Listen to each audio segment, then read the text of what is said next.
Write down the heading Agriculture and World Trade Organization. Agriculture and WTO. Agriculture and WTO.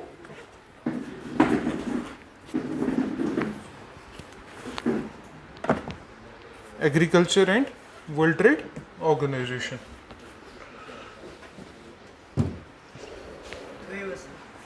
रख रहा हूँ agriculture and world trade organisation. Basics आपको world trade organisation की पता है. हाँ, पहले गैट था, फिर 1995 में क्या बना, WTO बना. ठीक है, उसका हेडक्वार्टर जिनीवा में. ठीक है, सिमिलरली उसके कुछ प्रिंसिपल्स है. Principle of non discrimination, most favoured nation, principle of reciprocity. ये बेसिक आपको पता है. ठीक है.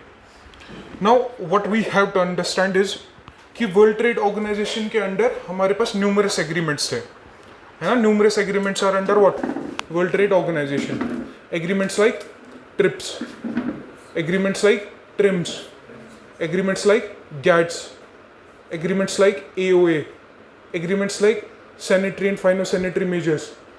पढ़े ये सब एग्रीमेंट्स. मतलब देखो, अगर गिन के मैं बोलूँ 5-6 एग्रीमेंट्स है under what, world trade organisation. ये इंपॉर्टेंट टॉपिक है, सब समझ के जाना. ठीक है, खुद से पढ़ोगे समझ में नहीं आएगा, तभी मैं कह रहा हूँ. ठीक, अब देखो वर्ल्ड ट्रेड ऑर्गेनाइजेशन है क्या, ये कुछ एग्रीमेंट्स से एग्रीमेंट्स मिला के एक बॉडी बन गई है जिसका नाम क्या है, वर्ल्ड ट्रेड ऑर्गेनाइजेशन. इसका बेसिक पर्पस क्या है कि भाई जो ट्रेड है वो फ्रीली फ्लो करना चाहिए. There should be no obstruction to what, to trade. ठीक, क्यों, क्योंकि ट्रेड की क्या है, एडवांटेज है. Advantage of trade, disadvantage of trade, but advantage are more as compare to what, disadvantage. Therefore trade must be what, trade must be increased between countries या between rest of the world, between a country and rest of the world. Good. Now I told you there are numerous agreements under what, World Trade Organization. Agreements like agreement on agriculture, agreements like TRIPS, agreements like TRIMS, agreements like sanitary and phytosanitary measures, agreements like technical barriers to trade. Good. There are numerous agreements under World Trade Organization, and among them we have to study one, and that is agreement on agriculture. ठीक है. सो heading दे दो, world trade organisation and AOA, agreement on agriculture. AOA and agreement on agriculture.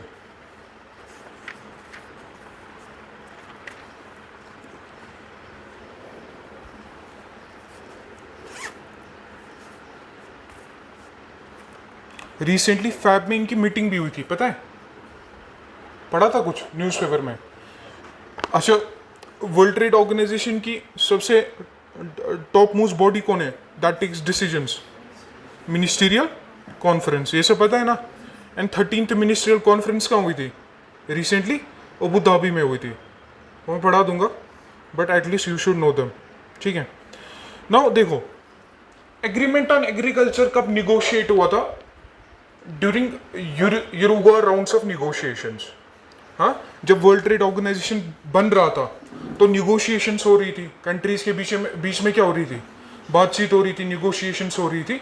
And उसमें से among, मतलब जो world trade organisation के under later on world trade organisation बना, जो निगोशिएशंस थी वो कौन सी चल रही थी, Uruguay rounds of negotiations.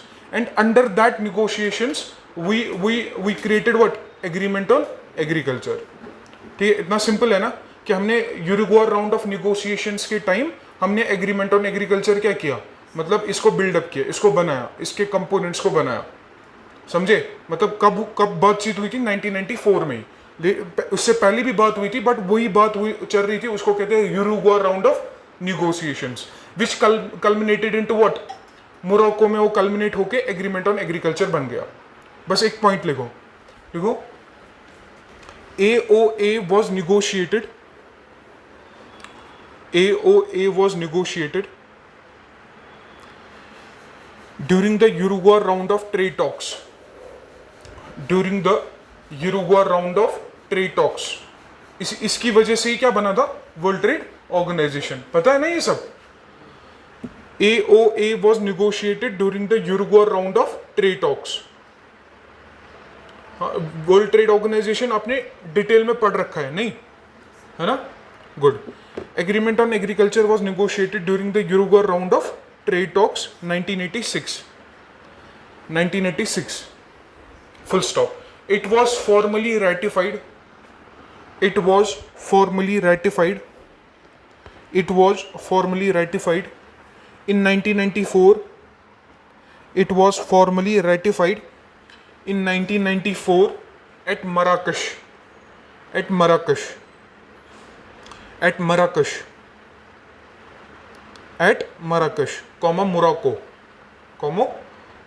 Morocco, and came into effect in 1995. And came into effect in 1995.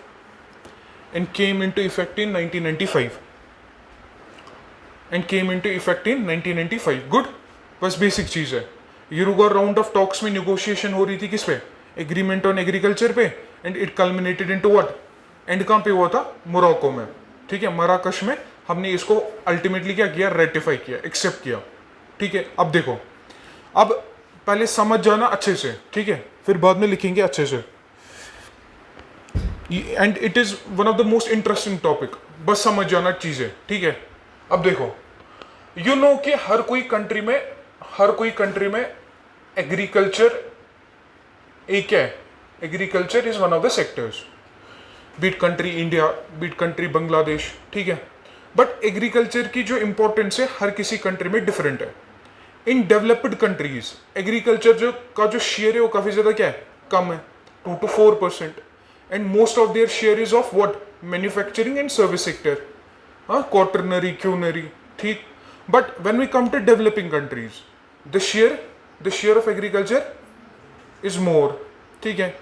15, India में ही बात करो 15 to 20% का शेयर है, ठीक है. नाउ हर कोई कंट्री में एक एग्रीकल्चर जो है एक मेजर सेक्टर है, ठीक है. अब इसकी इंपॉर्टेंस डिफर करती है. डेवलप्ड कंट्रीज में डिफरेंट, डेवलपिंग कंट्रीज में डिफरेंट. नाउ हर कोई कंट्री अपने एग्रीकल्चर को क्या करती है? सपोर्ट करती है. हर कोई कंट्री एग्रीकल्चर को क्या करती है? सपोर्ट. क्यों? Because they do not want to depend on other country for the imports, for the agricultural imports. मतलब जो बेसिक चीजें हैं, वीट, राइस, जो वहां का स्टेपल फूड होगा, every country will try to do what? कि भाई एटलीस्ट ये तो प्रोड्यूस करें हम. We should not depend on any other country for our basic food. ठीक है, समझे? मतलब वो आपकी फिर सोवरेनिटी खतरे में हो जाती है. तो therefore in order to induce farmers, in order to incentivise farmers to produce that staple food, to produce that basic food, हर कोई कंट्री अपने फार्मर्स को, अपने एग्रीकल्चर को क्या देती है? सपोर्ट करती है. Now that support could be product specific या non product specific. Product specific मतलब प्रोडक्ट को लेके तुम सपोर्ट कर रहे हो. जैसे फॉर एग्जांपल इंडिया में क्या मिलता है? एमएसपी 23 क्रॉप्स में मिलता है. So that is product specific. ठीक. What is non product specific? Credit subsidy, irrigation subsidy, electricity subsidy, fertiliser subsidy. बात समझे मैं क्या कह रहा हूं? हर कोई कंट्री जब सपोर्ट करती है, that could be product specific या that could be non product specific. Product specific in the sense हर किसी प्रोडक्ट को क्या देती है? सपोर्ट करती है.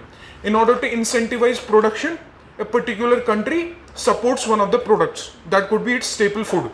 For example, इंडिया में राइस एंड व्हीट क्या है? स्टेपल फूड है. तो देयरफॉर इंडिया में सबसे ज्यादा स्टॉक होल्डिंग किसकी हो जाती है? Under PDS, rice and wheat. ठीक है, समझे? ये है प्रोडक्ट स्पेसिफिक. अब नॉन प्रोडक्ट स्पेसिफिक है भाई, बहुत ज्यादा स्टेट्स में, टोल्ड यू, बहुत ज्यादा स्टेट्स में क्या है? बहुत ज्यादा स्टेट्स में इलेक्ट्रिसिटी को क्या मिलती है? फ्री मिलती है. याद है ना, केस स्टडीज में लिखवाया था मैंने, इलेक्ट्रिसिटी फ्री मिलती है. सिमिलरली बहुत ज्यादा स्टेट्स में जो आपके जो इरिगेशन कैनाल्स है, मिनिमल चार्ज देके आप उनको यूज कर सकते हो. सब्सिडी इंडिया में प्रोडक्ट स्पेसिफिक भी मिलती है, नॉन प्रोडक्ट स्पेसिफिक मिलती है. इतना समझ में आया? अब देखो, जब भी आपको सब्सिडीज मिलती है, डोंट यू थिंक कि आपके कंट्री के एक्सपोर्ट्स बढ़ जाएंगे? अगर फॉर एग्जाम्पल अगर आपको सपोर्ट नहीं मिलता, सब्सिडी नहीं मिलता, आपके इस कॉमोडिटी का प्राइस क्या होता? ज्यादा. नाउ आपको सब्सिडी क्या मिल रही है? काफी. Irrigation subsidy, fertiliser, product specific, non product specific, input, non product subsidies को you can say it is input subsidies. अब आपको सब्सिडीज बहुत ज्यादा मिल रही है तो उस प्रोडक्ट का जो प्राइस है वो क्या होगा, कम होगा। डोंट यू थिंक कि आपके पास एक एडवांटेज बनेगी to supply to the world market. बात समझे मैं क्या कह रहा हूं। But there is some other country जो कुछ सब्सिडी नहीं दे रही है। डोंट यू थिंक कि इनके बीच में क्या होगा, अब डिस्क्रिमिनेशन होगा। मतलब ये कंट्री क्या कर रही है, ये कंट्री अपने एग्रीकल्चर को काफी ज्यादा सब्सिडाइज कर रही है। इसका मतलब इस कंट्री में जो प्रोडक्ट का प्राइस होगा वो काफी कम होगा। बट ये कंट्री, इस कंट्री में उतनी ज्यादा कैपेसिटी नहीं है कि ये अपनी पूरे एग्रीकल्चर को क्या करे, सब्सिडाइज करे। तो इस कंट्री के जो एग्रीकल्चरल कमोडिटीज का जो प्राइस होगा वो क्या होगा। अगर दोनों कंट्रीज को तीसरी कंट्री में क्या करना है, बेचना है, एक्सपोर्ट करना है, डोंट यू थिंक कि इस कंट्री की सबसे ज्यादा एडवांटेज होगी। इसका मतलब आपने ट्रेड को क्या किया, डिस्टॉर्ट किया। आपने ट्रेड को क्या किया, डिस्टॉर्ट। यानी एक्चुअल में रियलिटी में अगर ये कंट्री कोई एग्रीकल्चर का सपोर्ट नहीं कर रही है और इसका कॉस्ट ये है, अगर ये अपनी एग्रीकल्चर को कोई सब्सिडाइज नहीं देगी, इसका कॉस्ट फिर ये आएगा। डोंट यू थिंक कि इस कंट्री को क्या चाहिए था, थर्ड कंट्री में ये एक्सपोर्ट करे, बट क्योंकि इस कंट्री ने सब्सिडाइज किया, इसका प्राइस काफी लो आया। अब यही कंट्री आगे जाके इस थर्ड कंट्री में क्या करेगी, एक्सपोर्ट। डोंट यू थिंक कि इस कंट्री के लिए डिस्क्रिमिनेशन है। बात समझे मैं क्या कह रहा हूं। तो ये डिस्टॉर्ट कर रहा है ट्रेड को क्या कर रहा है, डिस्टॉर्ट। गुड। सिमिलरली कभी कभार कंट्रीज क्या करती है, अपनी कंट्री में जो फार्मर्स है उनको प्रोटेक्ट करने के लिए डिफरेंट कंट्री से इंपोर्ट नहीं करती है। समझे मैं क्या कह रहा हूं। फॉर एग्जाम्पल उसको कहते हैं मार्केट का एक्सेस देना। डेवलप्ड कंट्रीज क्या करती है, मोस्ट ऑफ द टाइम वो यूज करती है sanitary and phytosanitary measures. What are sanitary and phytosanitary measures, कि मतलब इसमें कुछ केमिकल्स है, कुछ पेस्टिसाइड्स है that can harm plant, human, animal in that particular country. तो होता क्या है कि ये डेवलप्ड कंट्री क्या करती है, अपने फार्मर्स को प्रोटेक्ट करने के लिए it imposes sanitary and phytosanitary measures on that import, जिसकी वजह से उस कंट्री में वो फिर आता नहीं है, ताकि यहाँ के जो फार्मर्स है वो कंटिन्यूअसली उस गुड को क्या करे, प्रोड्यूस करते रहे। अदरवाइज जो इस कंट्री में इंपोर्ट आएगा वो काफी ज्यादा चीप है। वो होगा क्या, ऑब्वियसली कंज्यूमर्स क्या लेंगे, वो चीप प्रोडक्ट लेंगे। तो इनकी तो डिमांड कुछ नहीं होगी जो उस कंट्री में जो प्रोड्यूसर्स होंगे, फार्मर प्रोड्यूसर्स होंगे। देयरफॉर वो टोटली क्या हो जाएंगे, मतलब कंपटीशन जब काफी ज्यादा होगा वो एग्रीकल्चर से ड्राइव आउट हो जाएगी। कुछ समझ में आ रहा है। तो एग्रीमेंट ऑन एग्रीकल्चर है क्या। अब एग्रीमेंट ऑन एग्रीकल्चर में 3 कंपोनेंट है। क्या है, 3 कंपोनेंट। पहला कंपोनेंट कहता है कि मार्केट का एक्सेस दे दो। हर किसी कंट्री को क्या चाहिए कि वो फ्रीली एलो क्या करे, मार्केट एक्सेस दे। ठीक। दूसरा इसका है भाई डोमेस्टिक एक्सपोर्ट, डोमेस्टिक सपोर्ट जो तुम दे रहे हो, वही एमएसपी, वही product and non product subsidies जो तुम क्या दे रहे हो, प्रोडक्ट डोमेस्टिक सपोर्ट दे रहे हो, उसको लिमिट करो। क्यों, क्योंकि वो ट्रेड को क्या कर रहा है, डिस्टॉर्ट कर रहा है। थर्ड, जो आप एक्सपोर्ट सब्सिडीज दे रहे हो, उसको क्या करो, उसको लिमिट करो। This is nothing, this is your agreement on agriculture. But अब हर किसी कंपोनेंट को डिटेल में पढ़ना है। थोड़ा लॉजिक समझ में आया। अच्छा, आप कह सकते हैं सर ये ऐसा क्यों कर रहे हैं। देखो, अगर गुड्स की बात करते हैं, goods and services, goods and services can freely travel. हाँ, अगर किसी कंट्री को लगता है कि कोई पर्टिकुलर कंट्री हमारे कंट्री में डंप कर रही है किसी गुड को, that country can impose what, anti dumping duty, countervailing duty. पढ़ा होगा ना ये सब। Good. Now don't you think कि एग्रीकल्चर भी फ्रीली फ्लो करना चाहिए। It is in the interest of the world economy. बस समझे मैं क्या कह रहा हूं। अगर ट्रेड ज्यादा होगा, डोंट यू थिंक कि it is beneficial for each and every country. बात समझे। देयरफॉर जिस कंडीशन में भी गुड्स एंड सर्विसेज है, जो जब वो फ्रीली फ्लो कर रहे हैं, तो why don't agriculture commodities, why don't they flow freely. समझे मैं क्या कह रहा हूं। अभी बस लिखो introduction and I will explain it more.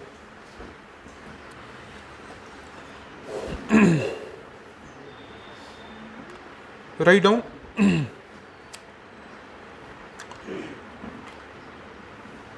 the agreement on agriculture, AOA, aims to promote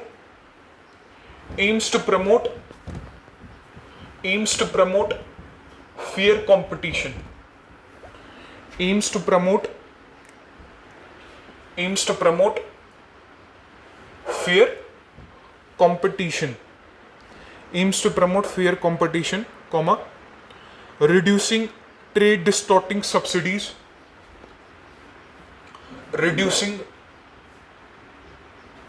trade distorting subsidies, reducing what, जो ट्रेड को क्या कर रहे हैं, डिस्टॉर्ट कर रहे हैं. Now you know what is trade distorting. मैं फिर से बाद में एक्सप्लेन करूंगा, बट एटलीस्ट आइडिया मिल गया. Reduce trade distorting subsidies and ensure market access, and ensure market access, and ensure market access, and ensure market access for agricultural products, for agricultural products, for agricultural products. Good. ये इसका M है. पहला क्या है, fear competition. अब fear competition कैसे होगा, जब हर कोई कंट्री अपने एग्रीकल्चर को क्या नहीं करेगी, सब्सिडाइज नहीं करेगी. ठीक है. ट्रेड डिस्टॉर्टिंग क्यों नहीं होगा, जब वो एक्सपोर्ट सब्सिडीज नहीं देंगी.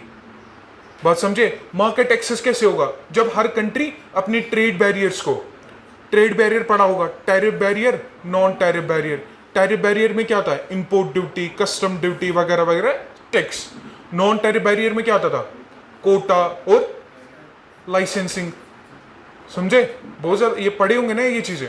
तो मार्केट एक्सेस का क्या मतलब है, मार्केट एक्सेस मतलब भाई जितने भी टैरिफ बैरियर है, नॉन टैरिफ बैरियर है, इनको क्या करो, इनको रिमूव करो और कंट्री को फ्रीली एलो करो कि वो अपने किसी भी कंट्री से अपने गुड्स को क्या कर सकती है, इंपोर्ट कर सकती है without any obstruction, such that trade ज्यादा हो और उसके बेनिफिट्स पूरे वर्ल्ड इकोनॉमी को मिले.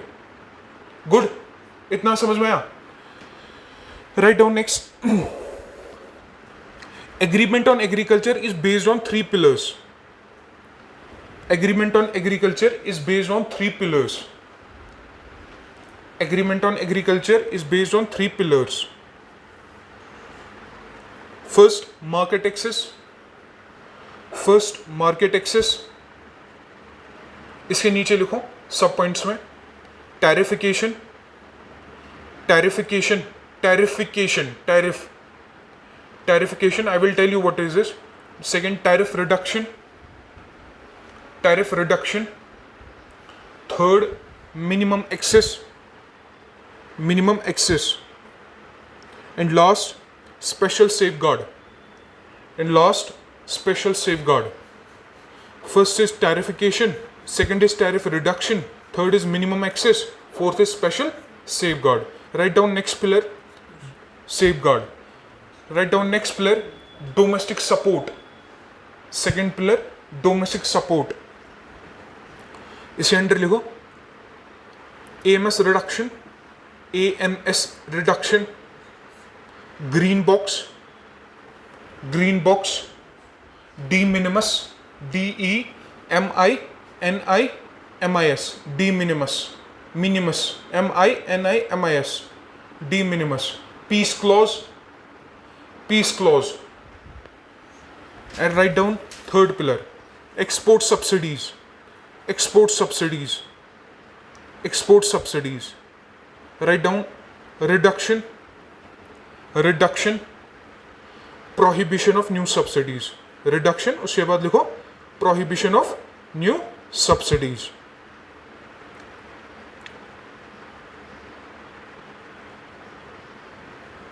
Good. Write down heading up, market access. Market access. पहला पिलर लिखो market access. Market access.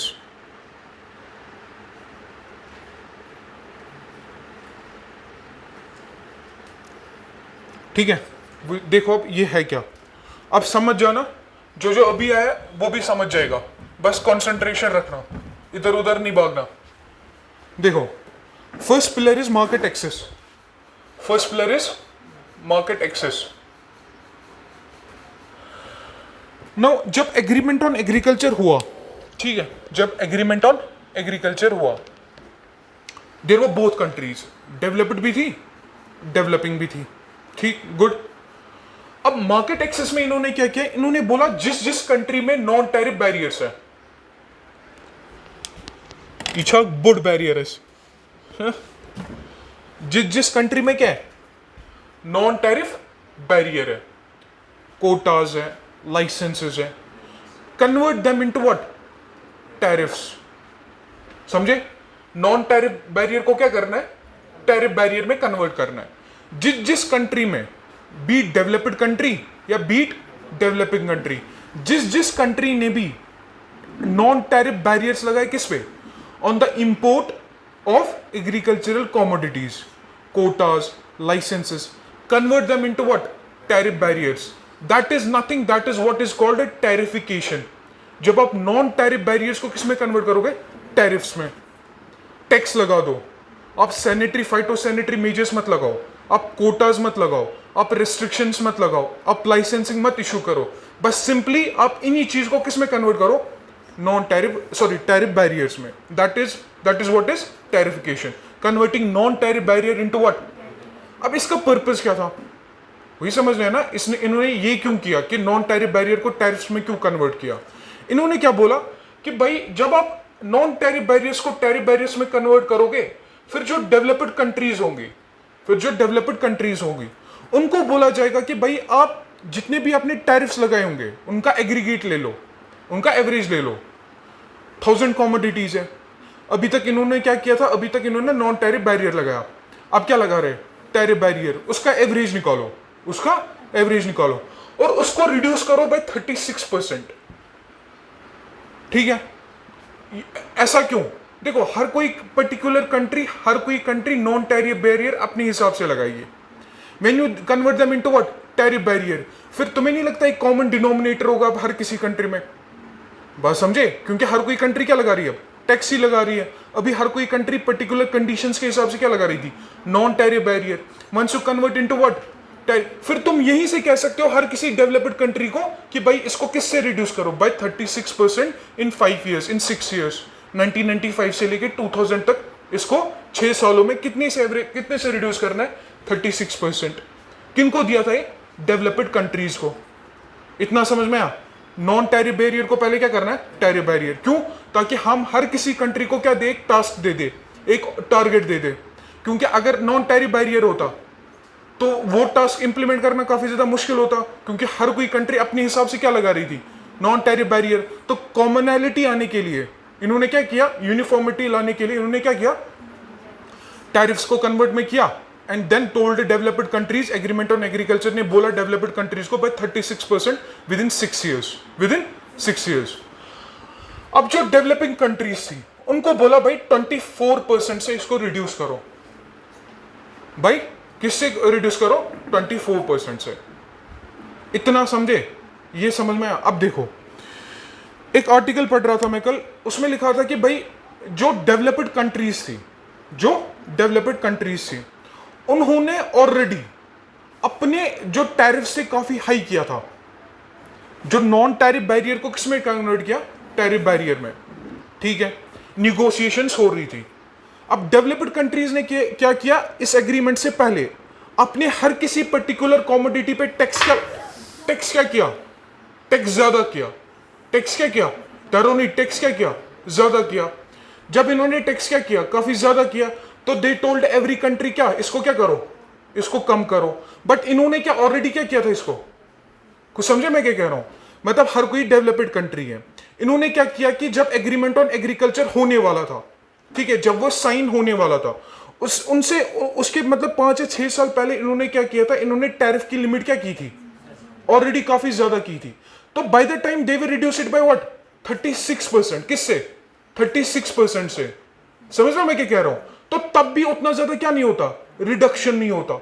Logic समझे मैं क्या कह रहा हूं? ये इसका एक वन ऑफ द डिमेरिट्स है। डिमेरिट ये है कि भाई ऑलरेडी डेवलप्ड कंट्रीज ने अपनी टैरिफ लिमिट को क्या किया था, काफी हाई किया था। तो जब इन्होंने 36% से क्या किया, रिड्यूस किया, हुआ कुछ नहीं, डरो नहीं, 36% से क्या किया, रिड्यूस किया, तो हुआ क्या, तब भी जो टैरिफ्स की लिमिट थी वो क्या थी। Don't you think it is discriminatory for developing countries? अभी देखो, डेवलपिंग कंट्रीज को वो खुश हो गए थे जब एग्रीमेंट ऑन एग्रीकल्चर हुआ था, वो खुश हो गए थे। क्यों? इनको लगा डेवलप्ड कंट्रीज 36% से क्या करेंगे, रिड्यूस करेंगे। तो डोंट यू थिंक अगर हम अपने एक्सपोर्ट्स करेंगे अब उनका जो टैरिफ होगा वो क्या होगा, कम होगा, तो हमारी कमोडिटीज डेवलप्ड कंट्रीज में कंपिटेटिवली बेटर होंगी. They will compete with the products of home, developed countries. इतना समझे. बट ऑलरेडी इन्होंने क्या किया था, टैरिफ्स को ऑलरेडी क्या किया था, काफी हाई किया था. तो जब इन्होंने 36% से रिड्यूस किया तब भी वो काफी क्या थी. तो डेवलपिंग कंट्रीज को क्या नहीं मिला, एग्रीमेंट ऑन एग्रीकल्चर का पहले कंपोनेंट का, पहले पिलर का कोई फायदा नहीं मिला. लॉजिक समझे मैं क्या कह रहा हूं. ये कॉन्सेप्ट समझ में आया. Write down market access. Market access लिखो. Market access commitments, market access commitments, market access commitments are outlined in,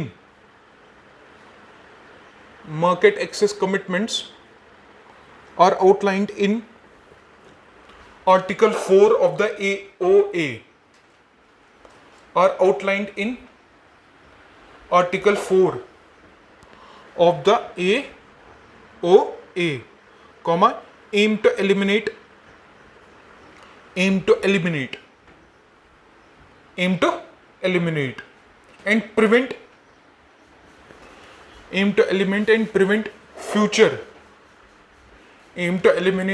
prevent future NTB, non-tariff barriers.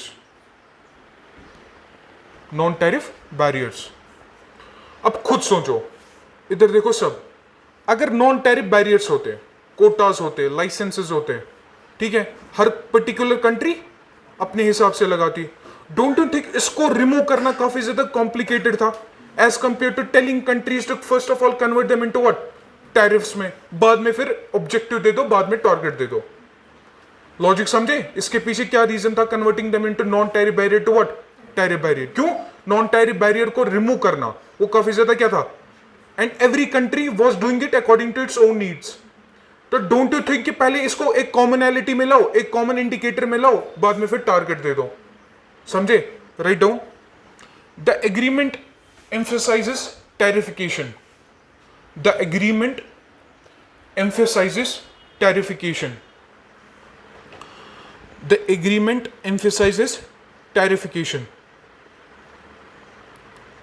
That is converting NTBs.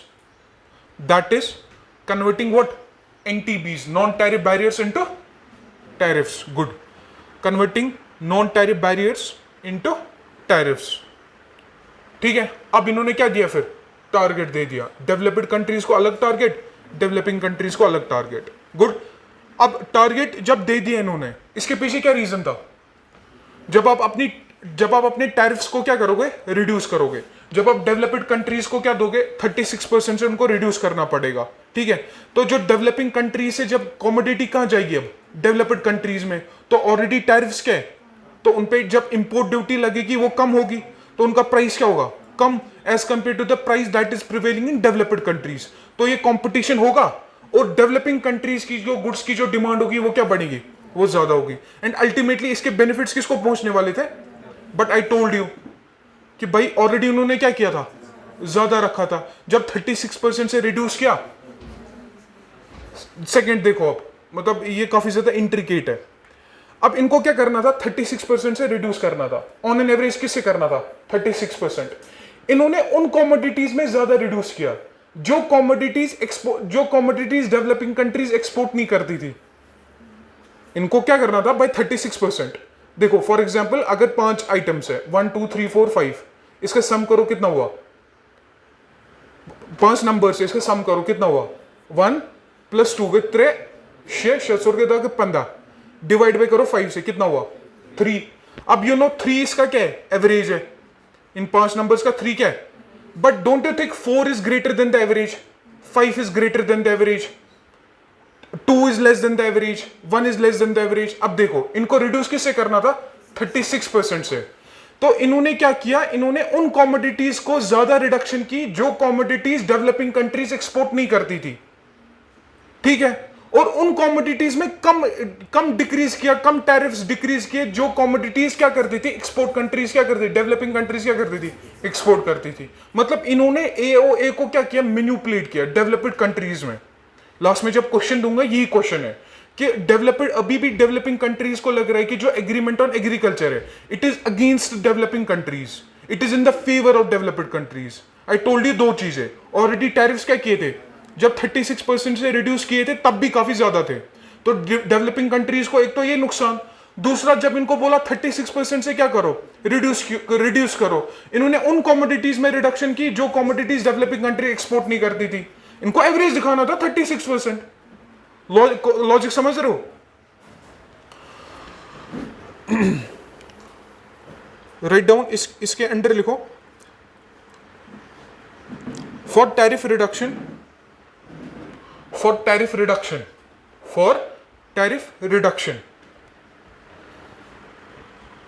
for tariff reduction, developed countries, developed, हाँ developed ऐसे लिखा करो, अब पूरा मत लिखा करो तो क्या हिच हुई है, developed डी सीधे, developed countries must reduce total tariffs, must reduce total tariffs, must reduce total tariffs. हाँ टैरिफ्स पता है, नॉन एनटीपी को क्या किया, टैरिफ्स में कन्वर्ट किया, अब वही रिड्यूस करना है by an average of 36%, by an average of 36%, by an average of 36% over 6 years, over 6 years. अब 6 ईयर्स कब तक हो जाते हैं, 1995, 6, 7, 8, 9, 2000, 1995 से 2000 लिखो, 1995 से 2000। Second, developing countries must reduce, developing countries must reduce, developing countries must reduce tariffs by an average of, must reduce tariffs by an average of, developing countries must reduce tariffs by an average of 24%, by an average of 24% over 10 years, over 10 years. अब इनका कितना चला जाता, हाँ इनको 5 साल दिए थे डेवलप्ड कंट्रीज, इनको कितने दिए, 10 साल, 10 साल दिए डेवलपिंग कंट्रीज को, ठीक है। इनको ज्यादा टाइम क्यों दिया, क्योंकि इनको काफी ज्यादा टाइम लगता, पहले एनटीपो किस में कन्वर्ट करना है, टैरिफ्स में, और डेवलपिंग कंट्रीज ज्यादा जो है मतलब अपने एग्रीकल्चर को ज्यादा प्रोटेक्ट करते हैं, ये तो पता है ना आप सबको। तो देयरफॉर इनको 10 साल दिए, तो 1995 से कहां तक हो जाता, 2004 तक, 1995 से 2004, 2004। Next, least developed countries, LDCs, least developed countries LDCs have no commitments, have no commitments।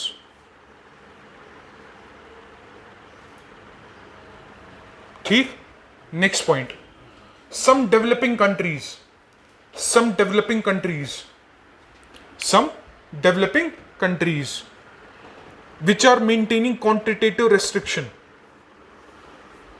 Which are maintaining what, quantitative restrictions, यानी जो अभी भी क्या लगा रहे हैं, कोटाज लगा रहे हैं, which are maintaining what, quantitative restrictions due to BOP problems, due to BOP problems, due to what, BOP problem। ये समझ रहे हो ना कि मतलब देखो, अगर ये कंट्रीज क्या करती, एनटीपीज को किस में कन्वर्ट करती, टैरिफ्स में, और उस कंट्री में जो है इंपोर्ट ज्यादा आ जाता, फिर हाँ इन्होंने रिड्यूस किया 36%, 24%। कोई डेवलपिंग कंट्री, इसने किया ओवर द पीरियड, समझना चीजों को समझ लो, फिर जब पढ़ोगे और ज्यादा क्लियर में समझ में आ जाएगा, इसलिए मैं कह रहा हूं फोकस करो। इन्होंने क्या किया, इन्होंने क्या बोला, डेवलपिंग कंट्रीज ने 24% से रिड्यूस किया ओवर व्हाट, 10 ईयर्स, ठीक। बट अगर फिर उस कंट्री में क्या हो जाता, इंपोर्ट आ जाते हैं, बट उसमें अभी भी बीओपी के क्या है, प्रॉब्लम है, उनके पास रिजर्व्स नहीं है, बस समझे, तो वो उनको कैसे पे करते हैं, जब है ही नहीं, बीओपी है ही नहीं, रिजर्व्स है ही नहीं, तो तुम कैसे पे करोगे, लॉजिक समझे। तो इनको क्या दिया था, स्पेशल ट्रीटमेंट दिया था। क्या ट्रीटमेंट दिया था वो लिखो, some developing countries which are, क्या लिखा, which are maintaining due to BOP problems were allowed to offer ceilings, were allowed to offer ceilings. इनको बोला तुम क्वांटिटेटिव रेस्ट्रिक्शंस लगा लो, बट एक सीलिंग, एक हद तक, उससे ज्यादा नहीं लगाना। Were allowed to offer ceilings, एक हद तक, उससे ज्यादा, क्योंकि तुम अभी बीओपी की प्रॉब्लम फेस कर रहे हो, तुम टैरिफ नहीं करो, तुम एनटीबीजी लगाओ, बट एक क्या दी थी, एक सीलिंग दी थी। समझे कौन से, समझ में आया? इसी को लिखो, this is termed as special treatment, this is termed as special treatment, this is termed as special treatment. अब पढ़ो ये मार्केट एक्सेस, देखो कहीं पे कोई डाउट है?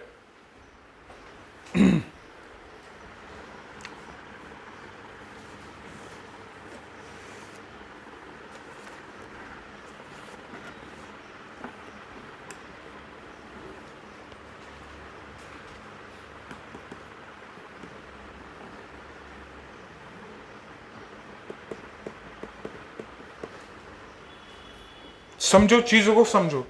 देखो जो डेटा वो समझ में आ रहा है। अभी मैंने इसके डिसएडवांटेज नहीं लिखवाए, बस मैंने बोल दिया आपको, ठीक है। क्वेश्चन क्या आया था? क्वेश्चन आया था भाई इसमें ग्रीन बॉक्स, एम्बर बॉक्स और ग्रीन बॉक्स, ब्लू बॉक्स किसके लिए यूज होता है, वो क्वेश्चन आया था। इतनी डिटेल में क्वेश्चन अभी तक नहीं है, ठीक है। ये समझे, सबको समझ में आया? ये पहला पिलर, किसी को डाउट है? अब लिखो दूसरा pillar, domestic support, domestic support, domestic support, domestic support, यानी वो डोमेस्टिक सपोर्ट, हाँ, जो एक पर्टिकुलर कंट्री किसको दे रही है, एग्रीकल्चर को दे रही है। इसमें से मार्क करें पहले जेब में।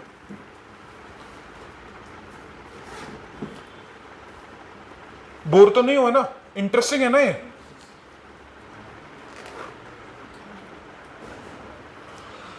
नाउ डोमेस्टिक सपोर्ट, अब इधर देखो सब, डोमेस्टिक सपोर्ट इधर सब, हाँ, फोकस इस पे करो, once you will get it, ये फिर ये भूल नहीं जाते हो, ठीक है।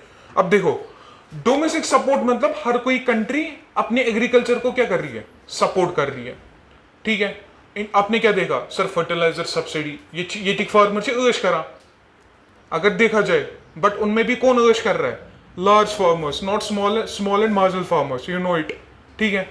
अब देखो इन्होंने क्या किया, इन्होंने बोला जो डोमेस्टिक सपोर्ट जो पर्टिकुलर कंट्री किसको दे रही है, एग्रीकल्चर को दे रही है, इन्होंने इसको दो कैटेगरीज में डिवाइड किया। किसने? Agreement on agriculture. बात समझना, एक को लिखा trade distorting domestic support, trade distorting domestic support, दूसरे को लिखा non trade distorting domestic support. इसको बोला तुम ऐश करो, जितना करना चाहते हो करो, क्योंकि ये ट्रेड को क्या नहीं करता, डिस्टॉर्ट नहीं करता। उसकी एग्जांपल फिर से दूंगा मैं। अब देखो कैसे ट्रेड कैसे डिस्टॉर्ट होता है, समझना।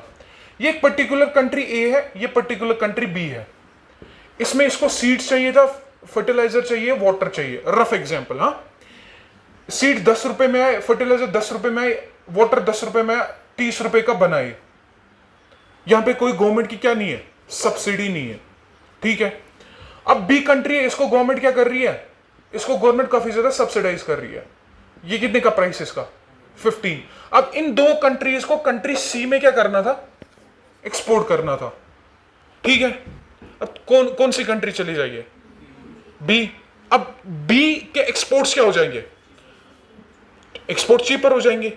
समझे मैं क्या कह रहा हूं? जब एक्सपोर्ट चीपर हो, डोंट यू थिंक ये एक्चुअल में ट्रेड किसका होना था। देखो अगर ये गवर्नमेंट सब्सिडी नहीं देती, 15 इसका प्राइस क्या था, 45। अगर ये दो कंट्रीज में से सी कंट्री, थर्ड कंट्री को क्या करना था, एक्सपोर्ट करना था। अगर ये सब्सिडीज नहीं होते तो किस कंट्री का गुड चला जाता यहां, ए का। तो डोंट यू थिंक सब्सिडीज की वजह से आपका जो ट्रेड का पैटर्न है, आपका जो ट्रेड है वो डिस्टॉर्ट हो गया, वो एक तरह का क्या हो गया, एक तरह खराब हो गया है। ट्रेड का जो पैटर्न है वो खराब हो गया है। लॉजिक समझ में आया? तो डोमेस्टिक सपोर्ट में ये क्या, इन्होंने क्या कहा कि क्यों ना एक काम करे, जो ट्रेड डिस्टॉर्टिंग डोमेस्टिक सपोर्ट है, जो पर्टिकुलर कंट्री के एक्सपोर्ट्स को क्या बनाता है, चीपर, जो पर्टिकुलर कंट्री के जो प्रोडक्ट्स है उनको चीपर बनाता है, उसको रिमूव करते हैं। उसको क्या करेंगे, रिमूव। लेकिन जो नॉन ट्रेड डिस्टॉर्टिंग है उसको रहने देते हैं। समझे? अबे ट्रेड डिस्टॉर्टिंग है क्या, नॉन ट्रेड डिस्टॉर्टिंग है क्या, ये समझते हैं। अब देखो इन्होंने क्या किया, इतना समझ में आ रहा है? अब देखो इन्होंने क्या किया, जो ट्रेड डिस्टॉर्टिंग था, नॉन ट्रेड डिस्टॉर्टिंग सॉरी, इसको दो बॉक्स में रखा।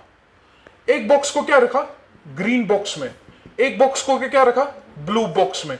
इसी को कहते हैं क्या, ट्रैफिक लाइट। देखी है ट्रैफिक लाइट में कौन सी लाइट होती है, ग्रीन। ये इतनी चालाक नहीं, ग्रीन और येलो और रेड। इसमें ग्रीन, ब्लू एंड और कौन सा है, ग्रीन एम्बर, ठीक है, येलो, हाँ, इसमें रेड। अब देखो ग्रीन मतलब येलो, ओपन, जितना चाहे उतने पेस से गाड़ी भगाओ। वो अलग बात है कि आगे जाके गाड़ी होती है, ठीक है। तो ग्रीन बॉक्स में इनको क्या बोला गया, अब जितना चाहे आप उतना सपोर्ट दे दो, there will be no restriction on it. अब तुम इसमें कौन सा सपोर्ट होगा, गेस करो। अब वो कौन सा सपोर्ट है जो ट्रेड को डिस्टॉर्ट नहीं करता, यानी गवर्नमेंट कौन सी सपोर्ट दे रही है किनको, फार्मर्स को, जिसकी वजह से ट्रेड का क्या नहीं होता, डिस्टॉर्ट नहीं होता, जिसकी वजह से आपका जो प्राइस है वो कम नहीं होगा किसी पर्टिकुलर कमोडिटी का। सब्सिडी, सब्सिडी से तो होगा, किससे, जिससे ट्रेड आपका डिस्टॉर्ट नहीं होगा। एमएसपी भी होगा, एमएसपी भी तो सपोर्ट है, इनपुट। गेस करो, दिमाग लड़े हो। अगर अब देखो, अगर मैं R&D पे स्पेंड करूं, बेटर सीड्स पे स्पेंड करूं, बेटर सीड्स को क्रिएट करने के लिए, बेटर फर्टिलाइजर्स को टारगेट करने के लिए, नीम कोटेड यूरिया, समझे मैं क्या कह रहा हूं। सिमिलरली अगर मैं इंफ्रास्ट्रक्चर पे क्या करूं, स्पेंड करूं, सिमिलरली अगर मैंने गवर्नमेंट फार्मर्स को क्या दिया, पीएम किसान 6,000 रुपए, दो हजार करके 4 महीने में, पड़ा है ना ये स्कीम, ये ट्रेड डिस्टॉर्टिंग है, ये ट्रेड को डिस्टॉर्ट कर रही है। हाँ, अब आप कह सकते हो सर 2000 लेके क्या पता उन्होंने क्या लाया, फर्टिलाइजर्स लाए। उतना ज्यादा दिमाग मत बढ़ाओ, इतना ही सीमित रखो, समझे। मतलब ये भी तो है इसके एक्सेप्शन। इन्होंने क्या किया कि ग्रीन बॉक्स में क्या कर सकते हो, ग्रीन बॉक्स में तुम R&D के लिए स्पेंड कर सकते हो, ग्रीन बॉक्स में तुम इंफ्रास्ट्रक्चर के लिए स्पेंड कर सकते हो, ग्रीन बॉक्स में तुम income support of the farmers के लिए स्पेंड कर सकते हो, and there will be no obstruction, and there will be कोई रिडक्शन कमिटमेंट नहीं है। ऐश करो, जितना कर सकते हो उतना। अब ब्लू बॉक्स में क्या है, ब्लू बॉक्स में वो सब्सिडीज है जो पर्टिकुलर फार्मर को इंसेंटिवाइज करेगी प्रोडक्शन को कम करने की। अब समझो कैसे, फॉर एग्जाम्पल अगर आपको एग्रीकल्चरल डाइवर्सिफिकेशन करनी है, समझ जाना ब्लू बॉक्स है क्या क्या करनी है, एग्रीकल्चरल डाइवर्सिफिकेशन करनी है, ठीक है। ग्रीन बॉक्स में कोई कमिटमेंट नहीं थी, ना ही इसकी कोई सीलिंग लिमिट है, जितना चाहे उतना क्या कर सकते हो, दे सकते हो। डोंट यू थिंक इसका फायदा कौन उठाएगा, डेवलपिंग है कि developed, developed countries green box का सबसे ज्यादा फायदा उठा रहे हैं, ठीक है। अब देखो ब्लू बॉक्स है क्या, फॉर एग्जाम्पल मेरे को क्या करना है, मेरे को एग्रीकल्चर को डाइवर्सिफाई करना है। क्या करना है, डाइवर्सिफाई मतलब मेरे को एक फील्ड पे एक से ज्यादा क्रॉप क्या करना है, ग्रो करना है। तो मैं क्या करता हूं, मैं फार्मर को बोलता हूं कि भाई तेरे पास 4 हेक्टेयर ऑफ लैंड है, 2 हेक्टेयर ऑफ लैंड में तू खाली कॉर्न ग्रो करेगा, बट फार्मर तो 4 पे भी तो कर सकता है, ठीक है। गवर्नमेंट इसको कहती है खाली किन पे करेगा, 2 हेक्टेयर। जो 2 हेक्टेयर पे तूने कॉर्न क्या नहीं किया है, ग्रो नहीं किया है, उसके लिए मैं तुम्हें सब्सिडी दे रहा हूं।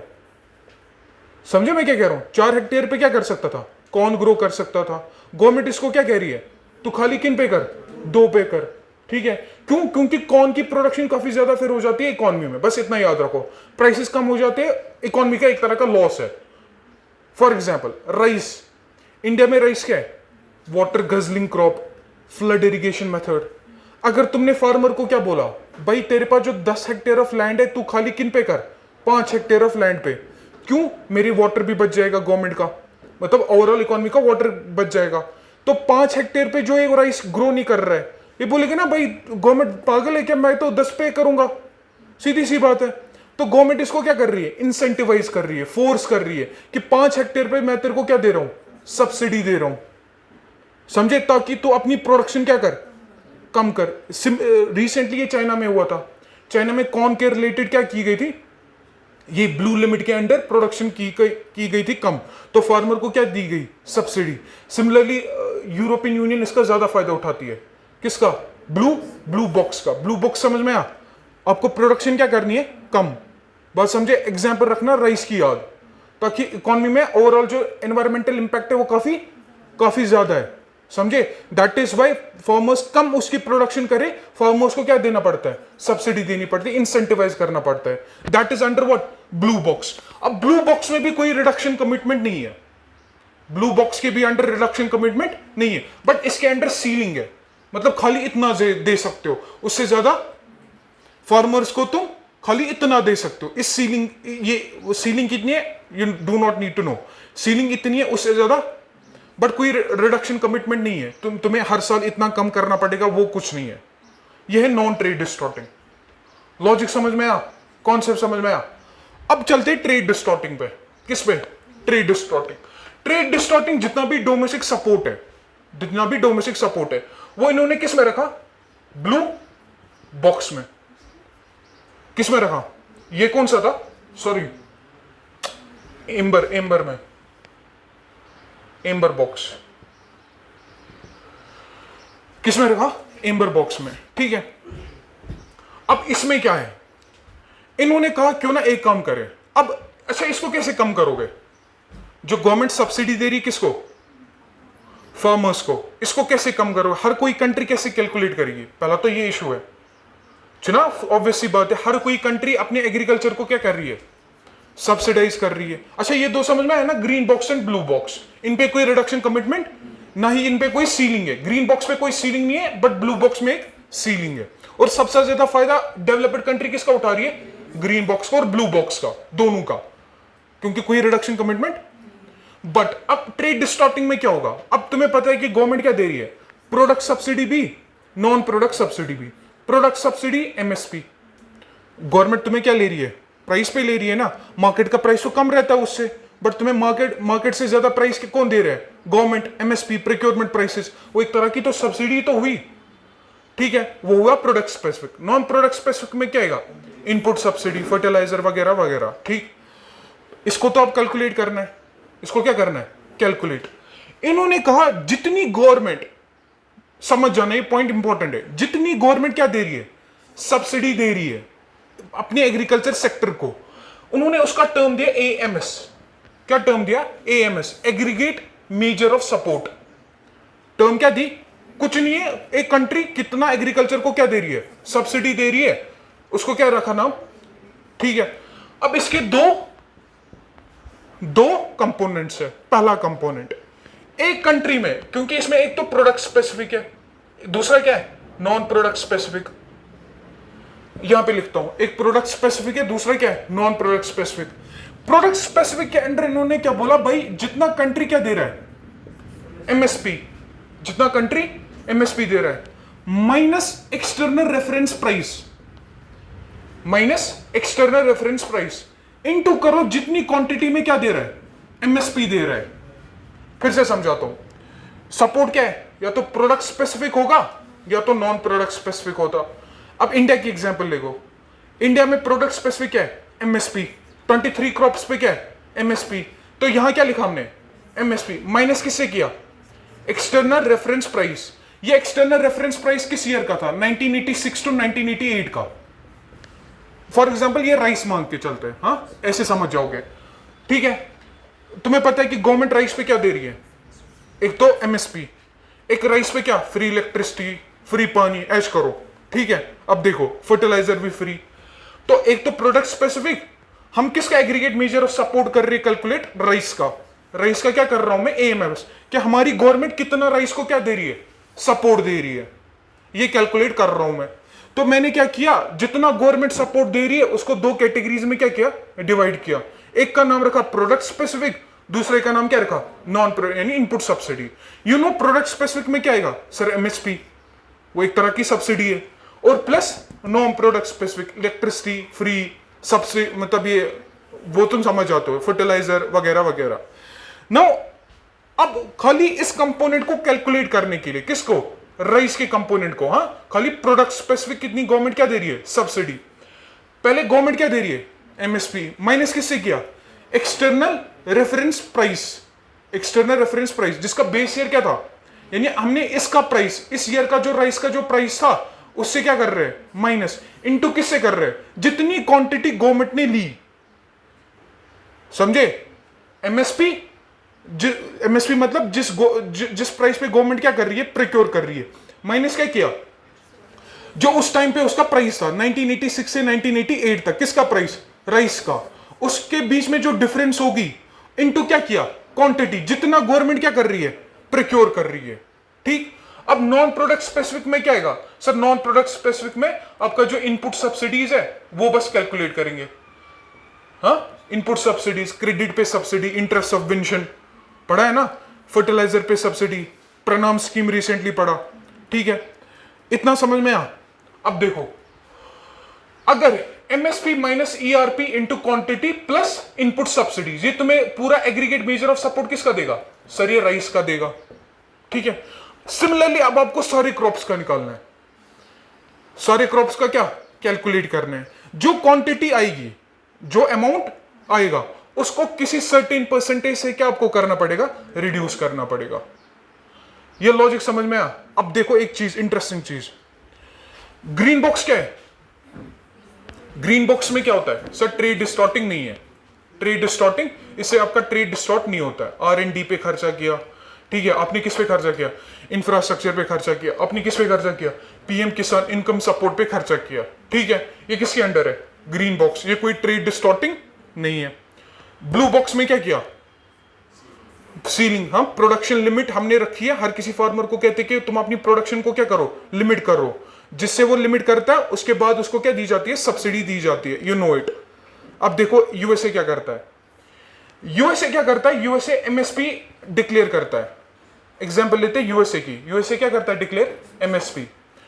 एमएसपी और मार्केट प्राइस का जो डिफरेंस है, ये किसकी स्कीम है, याद करो, पीएम आशा, याद है कुछ, प्राइस डेफिशिएंसी पेमेंट स्कीम, उसके अंडर क्या करते हैं, ऑयल सीड्स का गवर्नमेंट क्या करेगी, जो एमआरपी एमएसपी होगा गवर्नमेंट डिक्लेयर करेगी, और जिस प्राइस पे फार्मर बेचेगा उनका जो डिफरेंस है वो कौन को देगा, गवर्नमेंट देगी, किसको, फार्मर को। यही स्कीम कौन करता है, यूएसए। यूएसए क्या करता है, एमएसपी डिक्लेयर किया, फार्मर को क्या कहता है, एमएसपी ये है, तुम मार्केट में भेजो, जितने प्राइस पे भेजोगे जो डिफरेंस आएगा वो मैं पे करूंगा। वो भी किसके बॉक्स में आता है, वो ब्लू बॉक्स में, मतलब वो ट्रेड डिस्टॉर्टिंग है, वो तो ट्रेड, क्योंकि ब्लू बॉक्स तो ट्रेड डिस्टॉर्टिंग नहीं है। कुछ समझ में आ रहा है मैं क्या कह रहा हूं, फिर से समझाता हूं। ब्लू ग्रीन बॉक्स में क्या है, ट्रेड डिस्टॉर्टिंग नहीं है, समझ जाना, चीजों को समझ जाना, ठीक है, उतावला मत हो जाओ, आराम से समझो।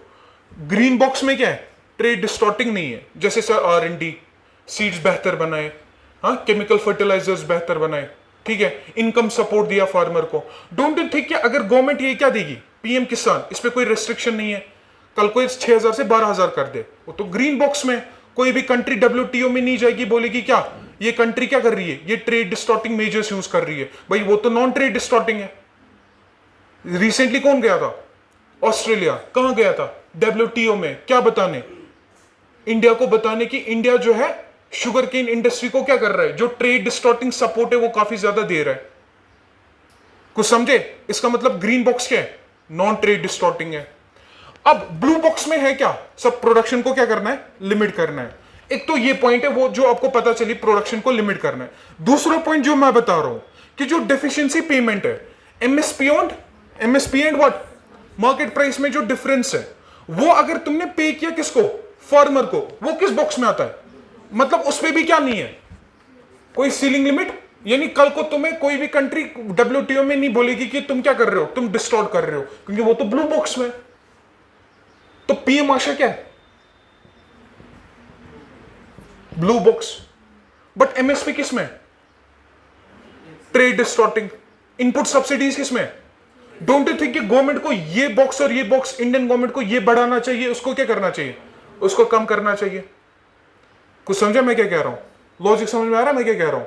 अब देखो ये जो एग्रीगेट मेजर ऑफ सपोर्ट तुम्हें लोगों को समझ में आया, अब इसी का टारगेट दिया, इसी का क्या दिया टारगेट, तुम्हें 10% से कम करना होगा या तुम्हें 5% से कम करना होगा। मतलब 5% क्या रखा, मतलब जितनी कंट्री में क्या हो जाती है प्रोडक्शन हो जाती है, समझ ना डी मिनिमस कैप, जितनी कंट्री में क्या हो जाती है प्रोडक्शन, जितनी कंट्री में प्रोडक्शन होती है उसका वैल्यू करो, अपने प्राइसेस पे क्या करो वैल्यू, जो करंट प्रिवेलिंग प्राइसेस होंगे उस पे वैल्यू करो। तुम जो aggregate measure of support, product support, non product support, product support, input support जितना भी दे रहे हो आप, वो आपकी जो कंट्री में जो वैल्यू ऑफ प्रोडक्शन होगी उसका 5% से कम। Developed India, developing country, for example इन्होंने पूरे साल में जो प्रोडक्शन की उसका वैल्यू आया 100 करोड़, कितना आया 100 करोड़। अब इन्होंने क्या बोला डब्ल्यूटीओ ने इंडिया को, भाई तुम जितना भी तुम्हारा 100 करोड़ इसका 10% कितना होगा 10 करोड़, तुम जितना सपोर्ट देना चाहते हो दे दो, but that should be less than 10% of the value of production. वो किसको बोला, डेवलपिंग कंट्रीज को। डेवलप्ड कंट्रीज को क्या बोला, 5% of the value of production, that is nothing, that is D minimus, उसी को क्या कहते हैं D minimus. Aggregate measure of support को क्या करो, कम करो, सब्सिडी कम करो, तभी तो ट्रेड डिस्टॉर्ट नहीं होगा। लॉजिक अब समझ में ये चीजें सब क्लियर हो रही है। अब देखो और एक मसला, फिर इंडिया कहता है कि भाई मेरा पब्लिक स्टॉक होल्डिंग प्रोग्राम है, अगर मैं एमएसपी नहीं दूंगा, ए दे मारो look, 80 national food security act पड़ा, 67% ऑफ द पॉपुलेशन को क्या मिलते हैं सब्सिडाइज फूड ग्रेन्स मिलते हैं। तो गवर्नमेंट ने डब्ल्यूटीओ पे क्या बोला, यूएसए ने कहा इंडिया को कहां लिया था डब्ल्यूटीओ में, भाई देखो इंडिया जो है, इंडिया को 10% of the value of production, 10% of the value of production उससे कम कम एग्रीगेट मेजर ऑफ सपोर्ट देना था। हाँ एग्रीगेट मेजर ऑफ सपोर्ट समझ गए ना। अब MSP minus external reference price into quantity plus input subsidies, वो कितना करना था 10%, less than 10% of the value of production. ये कौन कह रहा है, यूएसए, कहां पे वर्ल्ड ट्रेड ऑर्गेनाइजेशन में, किसको डब्ल्यूटीओ को, ठीक है, कि भाई इंडिया जो है वो इस लिमिट को क्या कर रहा है क्रॉस कर रहा है। इंडिया क्या कह रहा है कि भाई ये तो मेरी मजबूरी है, अगर मैं एमएसपी नहीं दूंगा तो मेरा क्या, मेरा पीडीएस तो नहीं चलेगा, सीधी सी बात है। तो इनको दिया गया पीस क्लॉज। पीस क्लॉज क्या है, इनको मतलब जितनी भी डेवलपिंग कंट्रीज अभी पब्लिक स्टॉक होल्डिंग के लिए एमएसपी दे रही है उनके खिलाफ कोई भी एक्शन, मतलब वो लॉन्ग लास्टिंग सोल्यूशन नहीं निकाला, बस एक इंटरम रिलीफ है। बट इंडिया देखो क्या कह रहा है, वंश इंडिया तिस चौलाखी मान की, इंडिया कहता है कि भाई ये निकालो, ये एक्सटर्नल रेफरेंस प्राइस किस ईयर का है 1986, अभी जो प्राइस है वो क्या हो रहे हैं बढ़ रहे हैं, बट डोंट यू थिंक ये प्राइस फिक्स है, किसका प्राइस है 1986 88 का, तो एक प्राइस फिक्स है और दिन बाय दिन एमएसपी क्या हो रहा है, तो ये तो अमाउंट तो बढ़ाएगा ना, सीधी सी बात है। तो इंडिया क्या कहता है, भाई इस एक्सटर्नल रेफरेंस प्राइस को आज का, इसको रिवाइज करके आज का ईयर दो, बात समझे, तो डिफरेंस क्या होगी फिर कम। तो इंडिया कहता है कि अगर तुम आज के प्राइसेस पे क्या निकालोगे, ये निकालोगे MSP minus external reference price of today's times, तो जो मेरा एग्रीगेट मेजर ऑफ सपोर्ट आएगा वो less than 10% of the value of production है। लॉजिक समझे, चीजों को समझ रहे हो, मजा आ रहा है कुछ या नहीं। यही इसकी डब्ल्यूटीओ का यही मसला है अंडर डोमेस्टिक सपोर्ट, ठीक है। जब लिखोगे मैं और ही समझा दूंगा।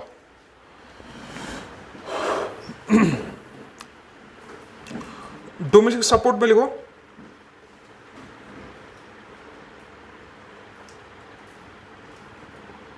इसका अगर तुम्हें इसका पेपर भी पढ़ना होगा ना, इसका ईपीडब्ल्यू का इकोनॉमिक्स एंड पॉलिटिकली वीकली, इस पे पेपर्स बहुत है, मतलब पेपर्स मतलब आर्टिकल्स बहुत लिखे गए हैं, मतलब that are too technical, but if someone wants to read मेरे को बता देना, ठीक है। मार्केट एक्सेस हमने लिख लिया, लिखो डोमेस्टिक सपोर्ट के अंडर डोमेस्टिक सपोर्ट कमिटमेंट, पानी देता हूं, domestic support commitment, domestic support commitment has been covered in Article 6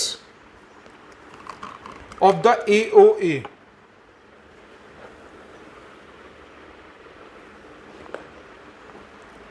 Has been covered in what? In Article 6 of the Article 4 में क्या था, मार्केट एक्सेस। कभी आएगा question, Article 4 of the AOA deals with, समझे।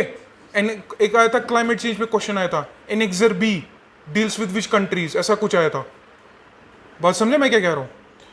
फिर लिखो domestic support refers to Domestic support refers to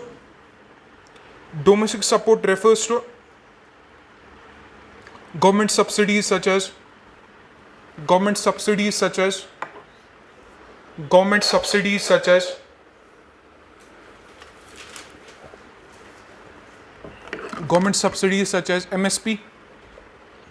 MSP, bracket में लिखो प्रोडक्ट स्पेसिफिक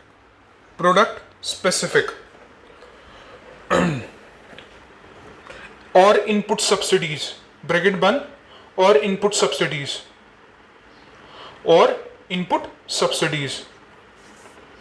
प्रोडक्ट स्पेसिफिक या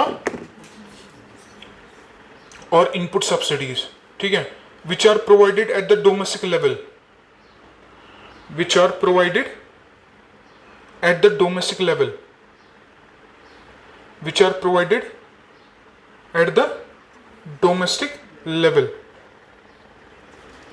which are provided at the domestic support वही है, domestic level पे product support and non product support, ठीक है, which are provided at the domestic level, full stop. The AOA categorizes domestic support the AOA categorizes domestic support into three boxes.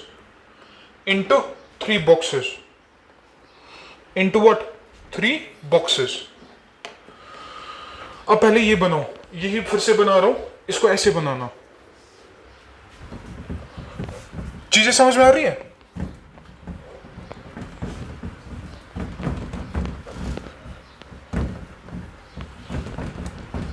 फिर से समझा देता हूं सजाटी की इनको और ज्यादा क्लियरिटी आ जाए, ठीक है। अब देखो क्या लिखा इसमें, लास्ट पॉइंट क्या लिखा, ठीक है, ये नहीं लिखो, ऐसे बनाओ, लिखो domestic support was categorized into, ऐसी बना लेना, categorized into two categories, non-trade distorting domestic support and trade distorting domestic support. Non-trade distorting domestic support, trade distorting domestic support. This was under Amber box. This was under two boxes, green box and amber box, sorry, blue box. Green box में क्या क्या है, green box में no reduction commitment, कोई कम नहीं करना है, no reduction commitment, किसी भी कंट्री को ये कम, and plus no ceiling. Example इसकी R&D, sir infrastructure, income support, PM Kisan. अब एक चीज समझो पहले इधर, अगर कल को गवर्नमेंट इनपुट सब्सिडी MSP ज्यादा देगी, याद रखो मैंने एक टॉपिक पढ़ा था, legalisation of MSP।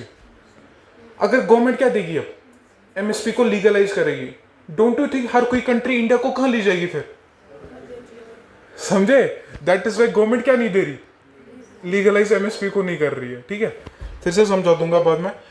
No reduction commitment, no ceiling, हाँ इसमें भी no reduction commitment but ceiling. इसमें लिखोगे तुम प्रोडक्शन लिमिट, ये इसमें आ रहा है, ये वीडियो में ये वाला पोर्शन, ये नहीं आ रहा है, प्रोडक्शन लिमिट। ग्रीन बॉक्स लिख लिया सबने, लिख लिया ग्रीन बॉक्स, एक लिखो ग्रीन बॉक्स पहले। No reduction commitment, no ceiling. Example R&D, infrastructure, PM Kisan के ब्रैकेट में लिखना income support to farmers, income support to farmers.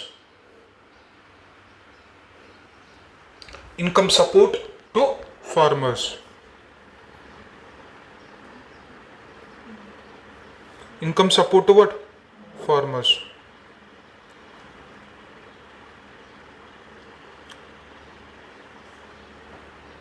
Income support to farmers. अब ब्लू बॉक्स में लिखो blue box subsidies, no reduction commitment. मैं फिर blue box बनाता हूं, रुको। दो इसमें बॉक्सेस थे, पहला था ग्रीन बॉक्स, एक है ब्लू बॉक्स। अब ब्लू बॉक्स को लिखते हैं। ब्लू बॉक्स में लिखो और डायरेक्ट पेमेंट्स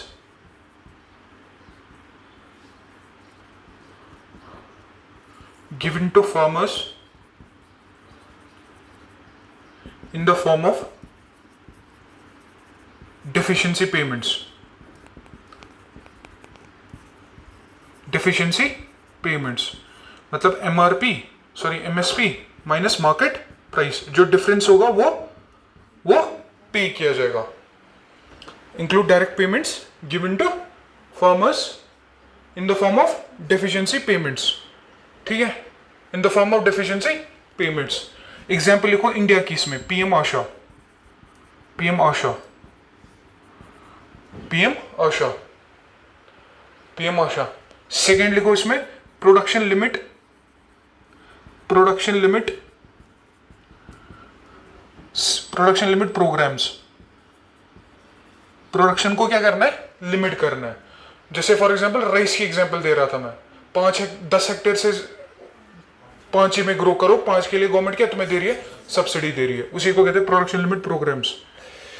इसमें लिखो एग्जांपल इसकी, लिखो voluntary couple support of USA, sorry European union, voluntary couple support of EU, recently दिया था इन्होंने, voluntary coupled support of EU, voluntary coupled, इसमें आ रहा है voluntary coupled support of EU. China में लिखो कॉर्न प्रोड्यूसर सब्सिडी, चाइना की example, corn producer subsidy, corn producer subsidy, corn producer subsidy, corn producer subsidy. Good, इतना समझ में आया। अब इन पे तो क्या नहीं है,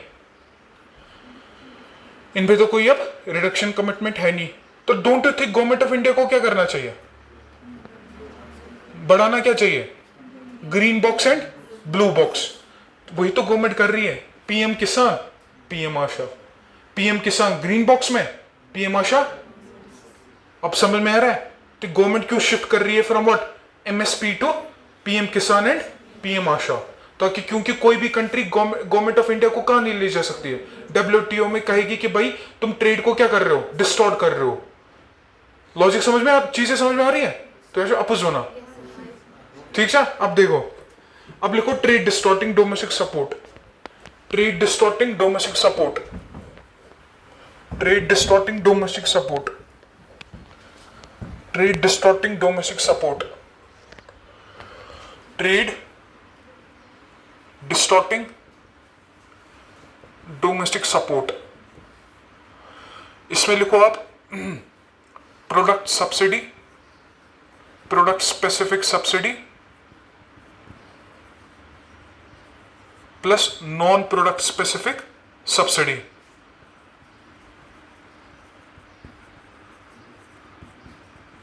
सब्सिडी ब्रैकेट में लिखो input subsidies, input subsidies, input subsidies, product specific subsidy, non product specific subsidy.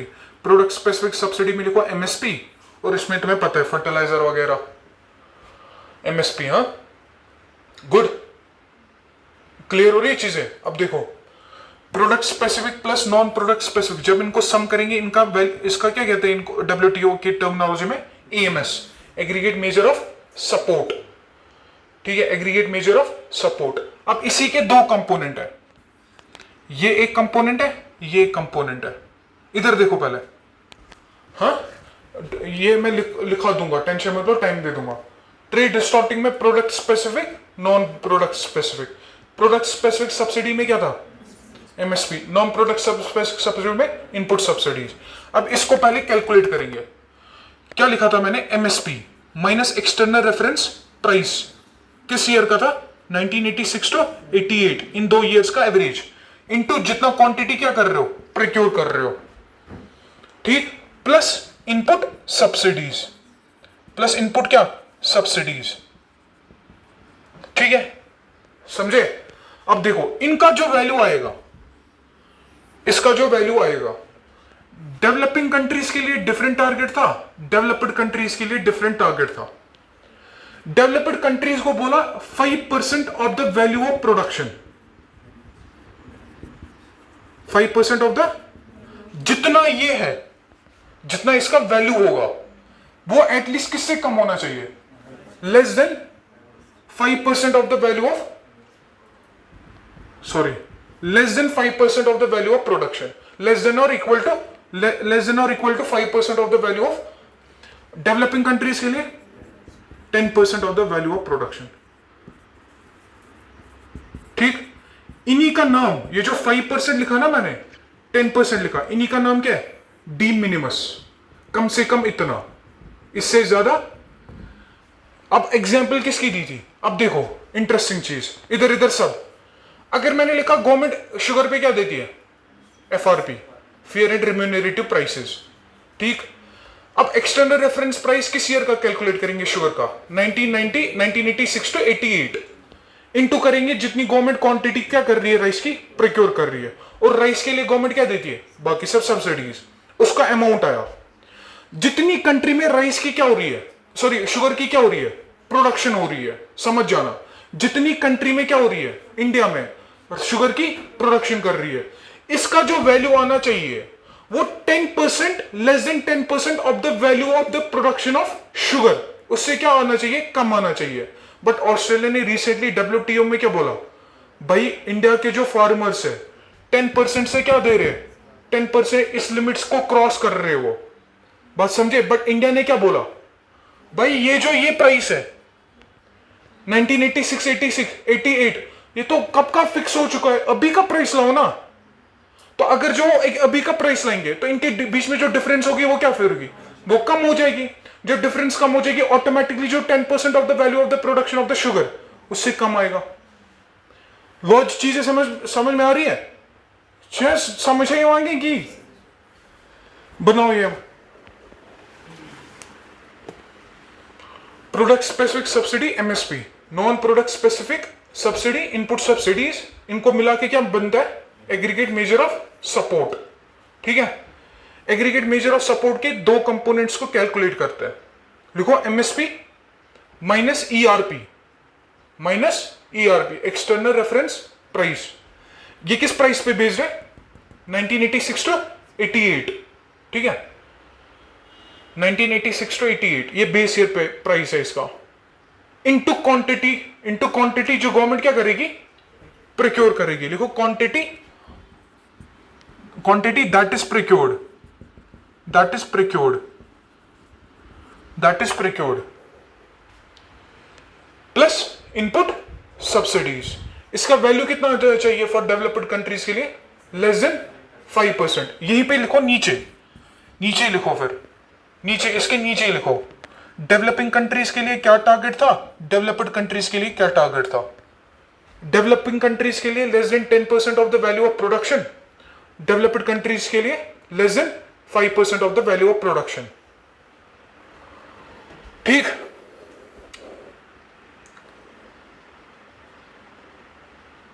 ठीक है। अब जो 5% एंड 10% है उसको डिब्बे में रख के लिखो D minimus, D minimus.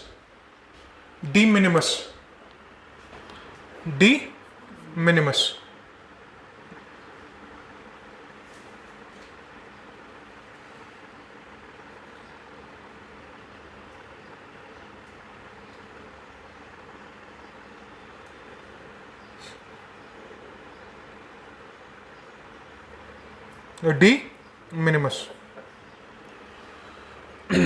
Good, समझ में आया।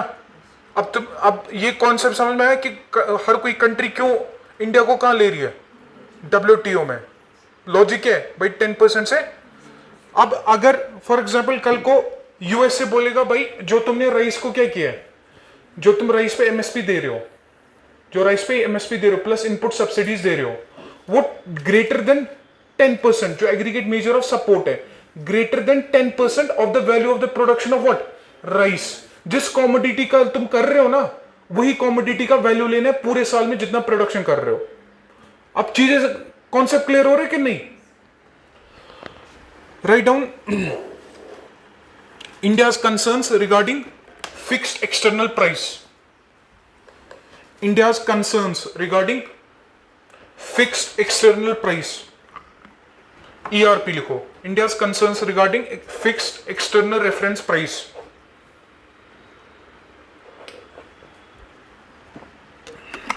India's concerns regarding what? क्या कंसर्न्स है अब? क्या कंसर्न्स है अब? इधर इधर अब क्या कंसर्न्स होंगे? पहला कंसर्न क्या है? बेस ईयर को क्या करो? अपडेट करो. लिखो updation of the base year. Updation of the base year. Updation of the base year.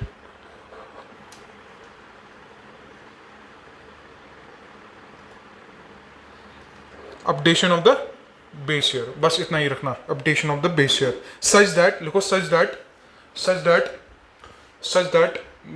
the difference between MSP minus ERP, such that the difference between MSP and ERP becomes less, which will ultimately become less than 10%, which will ultimately become less than 20% of the value of production, which will ultimately become less than 10% of the value of production.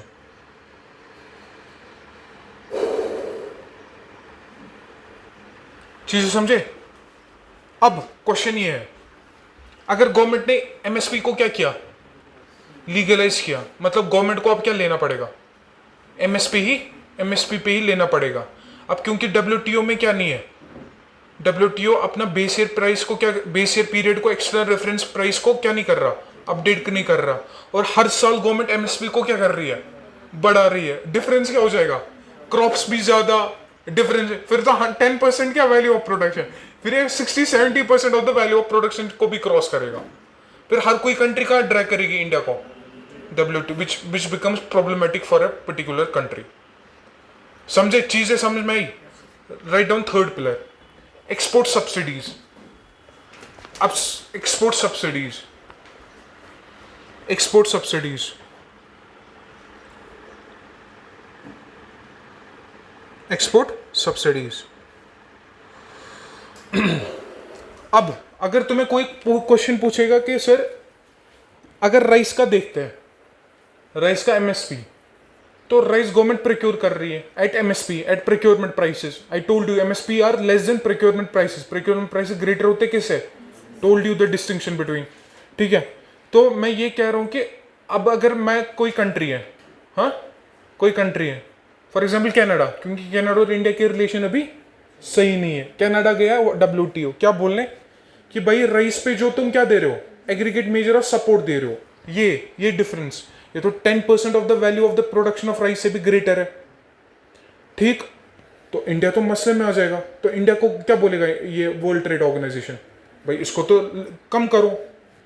तुम्हें याद है जब हम open market cell पढ़ रहे थे, open market sale scheme, domestic के लिए अलग, फॉरेन के लिए अलग. अगर अब तुम कहते हो कि सर एफसीआई में तो बहुत ज्यादा स्टॉक है, जितना चाहिए उससे ज्यादा स्टॉक है, क्यों ना वो कहां भेजे? एक्सपोर्ट मार्केट में भेजे. तुम्हारा ही क्वेश्चन था ये, एक्सपोर्ट मार्केट में भेजे. तो कर क्या रहे हो फिर? तुम्हें नहीं लगता कि जो एक्चुअल में जो कंट्री का क्या करना था, एक्सपोर्ट करना था, हमने सब्सिडीज के कारण उसका प्राइस क्या किया? भाई ट्रेड को तो डिस्टॉर्ट कर रहे. फिर इंडिया तो ट्रेड को क्या कर रहा है? डिस्टॉर्ट कर रहा है, क्योंकि इसने फार्मर्स को इतना ज्यादा सब्सिडाइज किया है और उन्हें इतनी ज्यादा प्रोडक्शन कर रही है, तो गवर्नमेंट के पास पूल क्या आ गया? काफी ज्यादा. फिर तुम कह रहे हो इसी पूल को एक्सपोर्ट मार्केट में क्या करो? बेच दो at a good price, which will become less than the actual market price. बस समझे मैं क्या कह रहा हूं? जो एक्चुअल में क्या होता, मार्केट प्राइस होता उस क्विंटल ऑफ राइस का, वो काफी ज्यादा होता, बट गवर्नमेंट ने सब्सिडीज के कारण उसका प्राइस क्या रखा है? कम रखा है. तो जो एक्चुअल में जिसका प्रोडक्ट सेल होना था उसका तो नहीं हो रहा, और क्योंकि इन्होंने काफी ज्यादा सब्सिडाइज किया था, इनका प्रोडक्ट सेल हो रहा है. कुछ समझे? इसका मतलब इंडिया क्या कर रहा है फिर? ट्रेड को डिस्टॉर्ट कर रहा है. That is a many of the जो एलिगेशंस है ना वो काफी ज्यादा इंडिया पे है, सिमिलरली चाइना पे भी काफी ज्यादा है। अब चीजें समझ में आई, क्लियरिटी हो रही है? देखो एक्सपोर्ट सब्सिडीज में बस इसमें टारगेट लिखो, export subsidies has been covered under Article 8 of the Agricultural Agreement. Article 8 of the Agricultural Agreement. 4, 6, 8. 4 was market access. 6 was domestic support. 8 is, ये याद रखना, member states are required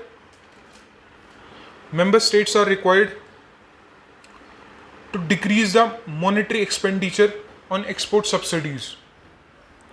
Member countries are required to reduce the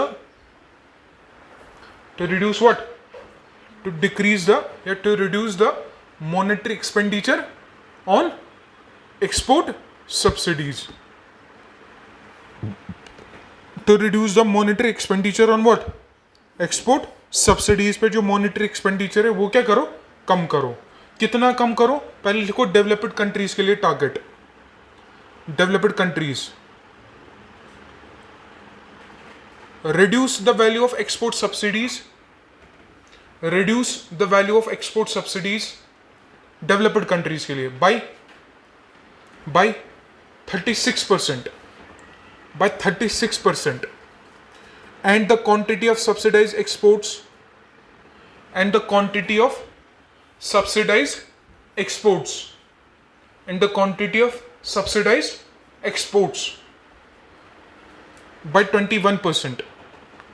by 21%,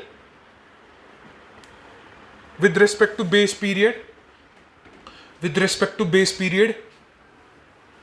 1986-1988, with respect to base period 1990 लिखो, with respect to base period 1986 to 1990। हाँ, जितना आप export subsidy कब दे रहे थे इन 4 सालों में, 1986 से लेके 1990 एवरेज, उसको किससे रिड्यूस करना है? बाय 36%। और जो क्वांटिटी जितना एक्सपोर्ट कर रहे थे उसको किससे रिड्यूस करना है? 21%। 36% मॉनेटरी वैल्यू, 21% क्वांटिटी। समझे? मतलब अगर तुम अभी 100 क्वांटिटी एक्सपोर्ट सब्सिडी दे रहे, 100 क्वांटिटी पे एक्सपोर्ट सब्सिडी दे रहे थे 100 क्विंटल्स पे, अब उसको 21% से क्या करना पड़ेगा? रिड्यूस। और अभी तुम 100 रुपीज दे रहे थे एक्सपोर्ट सब्सिडी, अब उसको 36% से रिड्यूस करना है। डेवलपिंग कंट्रीज के लिखो, developing countries reduce the value of export subsidies by 24%, reduce the value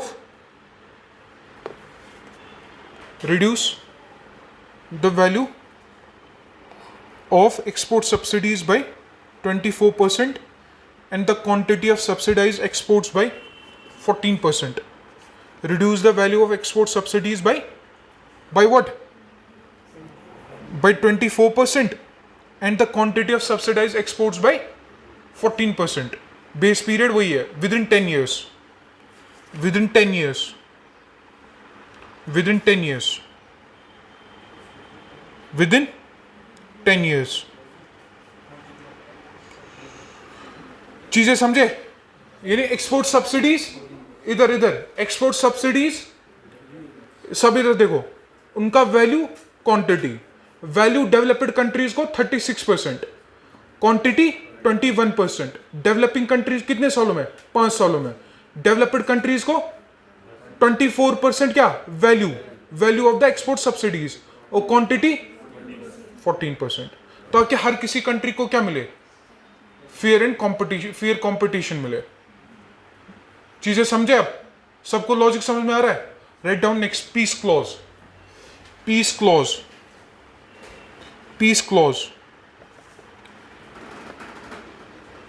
The peace clause was the approach. The peace clause was the approach adopted at WTO's. The peace clause was the approach adopted at WTO's.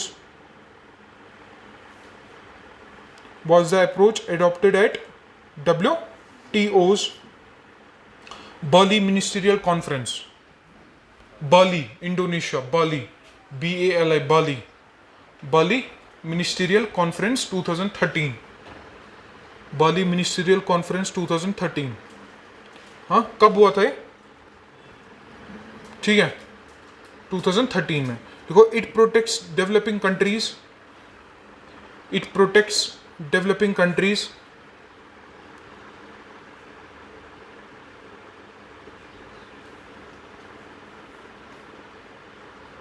it protects developing countries, it protects developing countries from legal challenge, it protects developing countries from legal challenge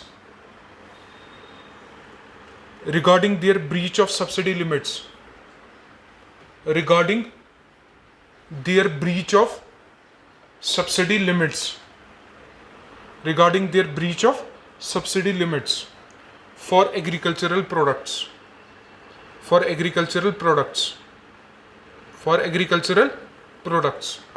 अब इसको कैसे लिखोगे? देखो, लिखो example example example aggregate measure support for rice, example aggregate measure support for rice, चावल के लिए, for rice, aggregate measure support for rice. फिर लिखो, ऐसे लिखो, एग्रीगेट मेजर सपोर्ट की दो कैटेगरी बनाओ, दो कैटेगरी बनाओ. पहले में लिखो एमएसपी माइनस ईआरपी, एमएसपी यही लिखना है, MSP minus ERP 1986 to 1988 into quantity of rice procured by government of India, into quantity of rice, into quantity of rice procured by government of India for PDS, for PDS, plus input subsidies for agriculture, plus input subsidies for agriculture, हाँ, plus input subsidies for agriculture. फिर डालो ये greater का sign, which is greater, ऐसे, which is greater 10% of the value of the production of the rice, greater than 10% of the value of the production of rice.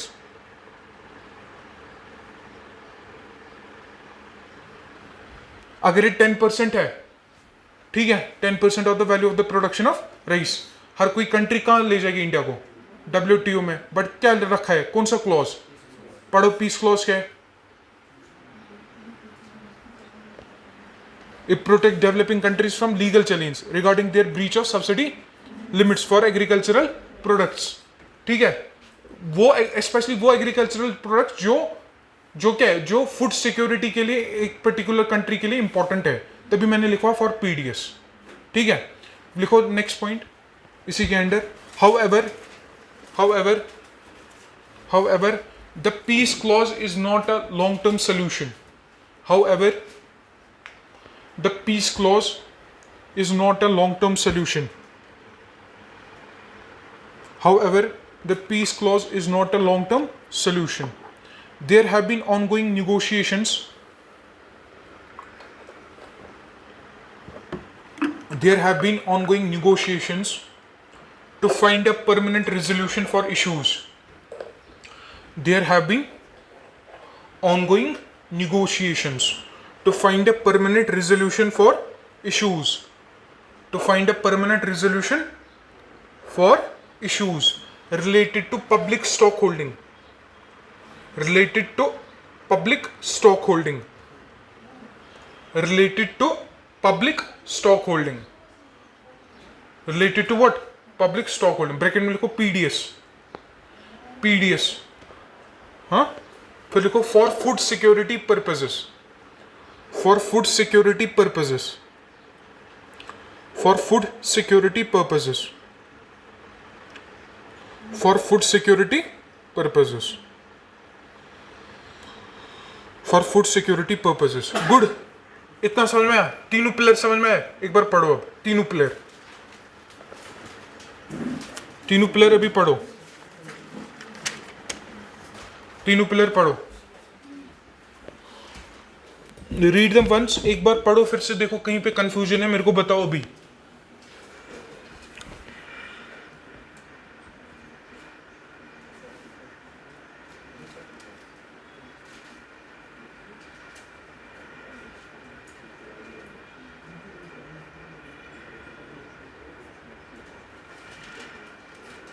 इससे ज़्यादा simple नहीं हो सकता ये, और इतनी ज़्यादा डिटेल में नहीं पढ़ाया जाता है, बस डी मिनिमस पढ़ाया जाएगा, पीस क्लॉज है क्या, दैट इज इट।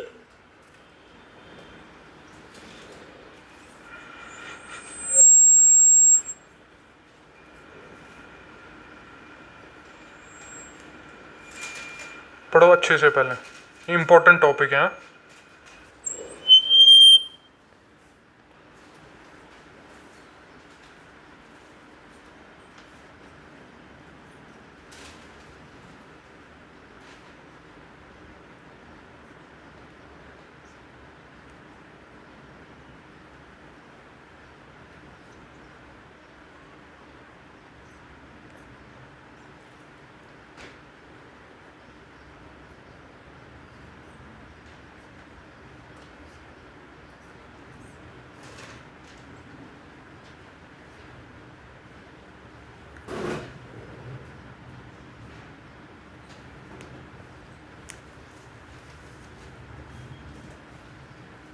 जो टेक्निकल चीज़ें थे वो हो गई, अभी इसमें बस थ्योरेटिकल चीज़ें अब।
गुड, चीज़ें समझ में आ रही है। Right down next. लिखो अब थोड़ा स्टेटमेंट्स है बस। लिखो वाइल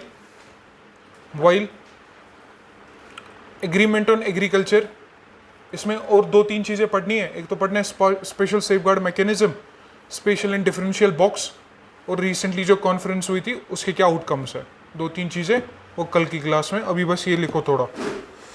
लिखो while AOA is directly, heading क्या थी, कुछ नहीं, other agreements related to agriculture, other agreements related to agriculture, other agreements related to what, agriculture, लिखो पहला, agreement on sanitary and phytosanitary measures, agreement on sanitary and phytosanitary measures, agreement on sanitary and phytosanitary measures.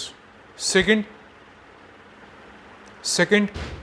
agreement on technical barriers to trade, agreement on technical barriers to trade. And third, TRIPS.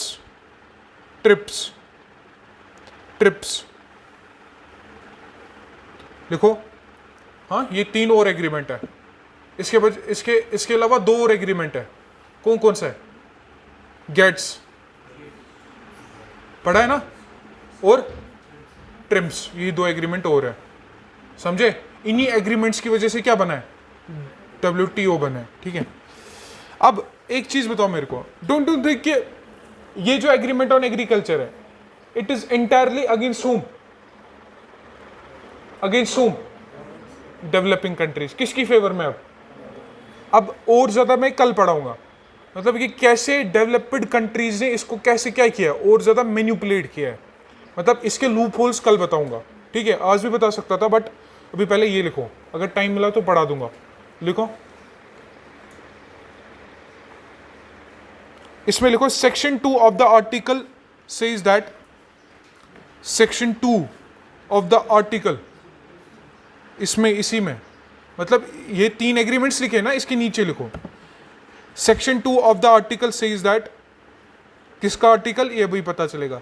Section 2 of the article says that SPS measures conforming to international standards, SPS measures conforming to international standards, sanitary and phytosanitary measures conforming to what? International standards shall be deemed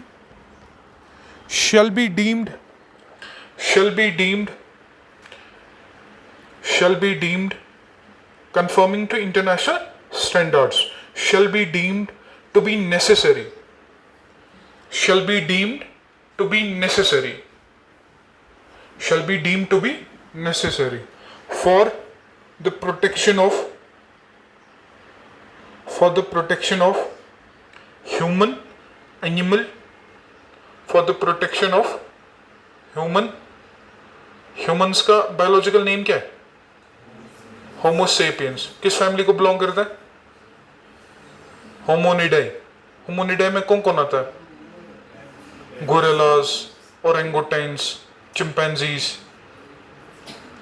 सुना है कभी? हाँ, हम किस phylum को belong करता है? Humans. Chordata किस किंगडम को? एनिमेलिया। किस डोमेन को? तो ये इंसान तो नहीं, इंसान ऐसे थी हो भाई। हाँ, लिखो क्या लिखा है इसमें? For the protection of human com animal और प्लांट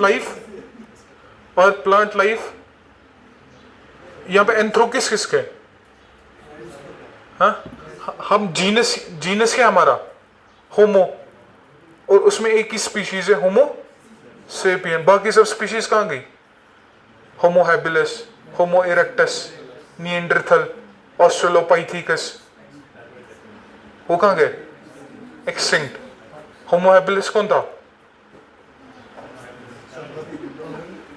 टूल मेकर। होमो इरेक्टस कौन था? Upright man. अब मेरा भी तो हार्ड सी था। लिखो ये एज फार एज क्या लिखा है इसमें? International be deemed to be necessary for protection of human, animal और प्लांट लाइफ और हेल्थ। प्लांट लाइफ और हेल्थ मतलब इंटरनेशनल स्टैंडर्ड्स जो कोई भी कंट्री क्या करना चाहती है, फॉलो करना चाहती है, for the protection of what? Human. हाँ, ये स्टेटमेंट पढ़ो एक बार। यानी किसी भी कंट्री में अगर कोई भी एग्रीकल्चरल इंपोर्ट आएगा, it should confirm to what? International standards. It should confirm to what? International standards. ये इंपॉर्टेंट पॉइंट है। हाँ, अगर इंडिया कोई भी कमोडिटी को क्या करता है? इंपोर्ट करता है, तो वो commodity it should confirm to what? International standard. But लिखो, but Section 3 of the article, but Section 3 of the article, article of SPS, allows countries to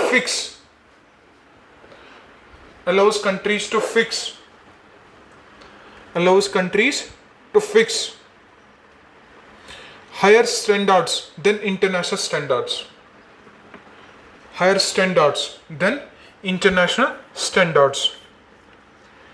If there is a scientific jurisdiction. Fix higher standards than international standards if there is a scientific justification. लिखो, if there is a scientific justification.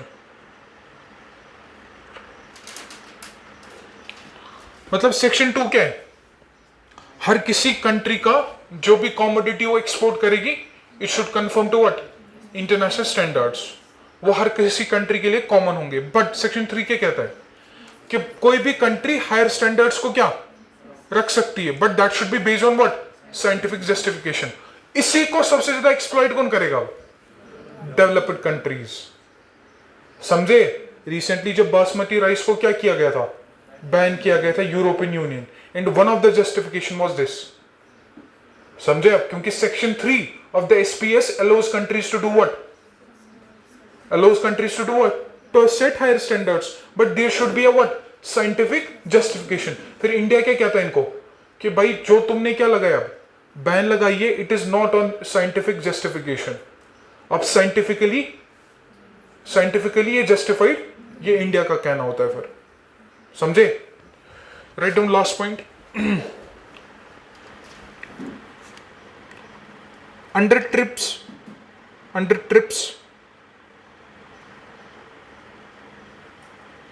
member countries are required to provide under TRIPS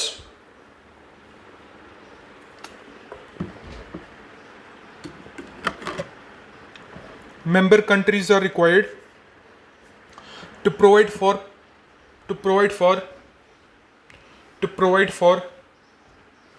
protection of plant varieties, to provide for protection of plant varieties, to provide for protection of what? Plant varieties, either by patent or either by patent or by an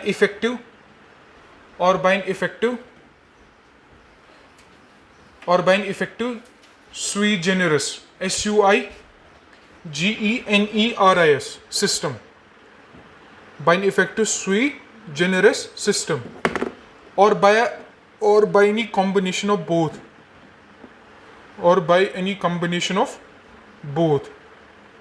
मतलब trips के under क्या करना है? अपने plant varieties को क्या करना है? प्रोटेक्ट करना है. या तो पेटेंट दो या तो अपने हिसाब से एक्ट बनाओ. क्या करने के लिए? Protect plant varieties. समझे? यानी फॉर एग्जांपल अगर किसी कंपनी ने इंडिया में क्या बनाया? प्लांट की कोई वेराइटी बनाई, हाइब्रिड वेराइटीज कोई प्लांट की बनाई, ठीक है? जैसे बीटी ब्रिंजल बनाया, पढ़ा होगा. बीटी मस्टर्ड पढ़ा है ना? बीटी कॉटन, बैसिलस थोरेंजिसेस पढ़ा है ना? तो देयरफॉर सिमिलरली क्या कुछ भी बनाया, हाइब्रिड वेराइटी बनाई, जेनेटिकली मॉडिफाई किया, और वो जो प्रोजेक्ट है वो सक्सेसफुल हो गया. अब नई प्लांट वेराइटी बनाई, तो ट्रिप्स क्या कहता है? उसको प्रोटेक्ट करो, उसको पेटेंट दे दो, और या तो पेटेंट अंडर ट्रिप्स दे दो या तो खुद से कोई एक्ट बनाओ. और गवर्नमेंट ऑफ इंडिया ने क्या किया है? एक्ट बनाया. उस एक्ट का नाम लिखो. Protection of plant varieties, protection of plant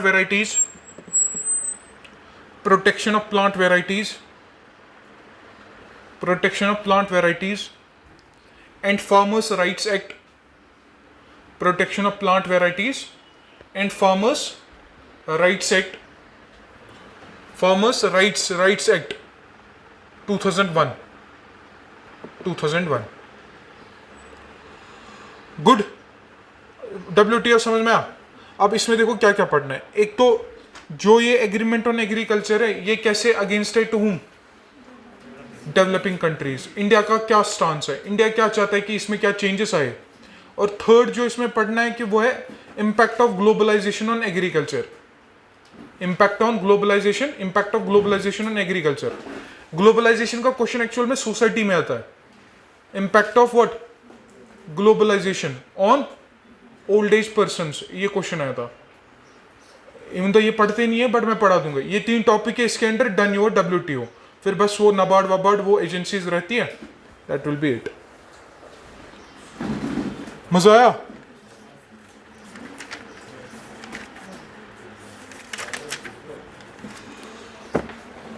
इसको बंद कर दो।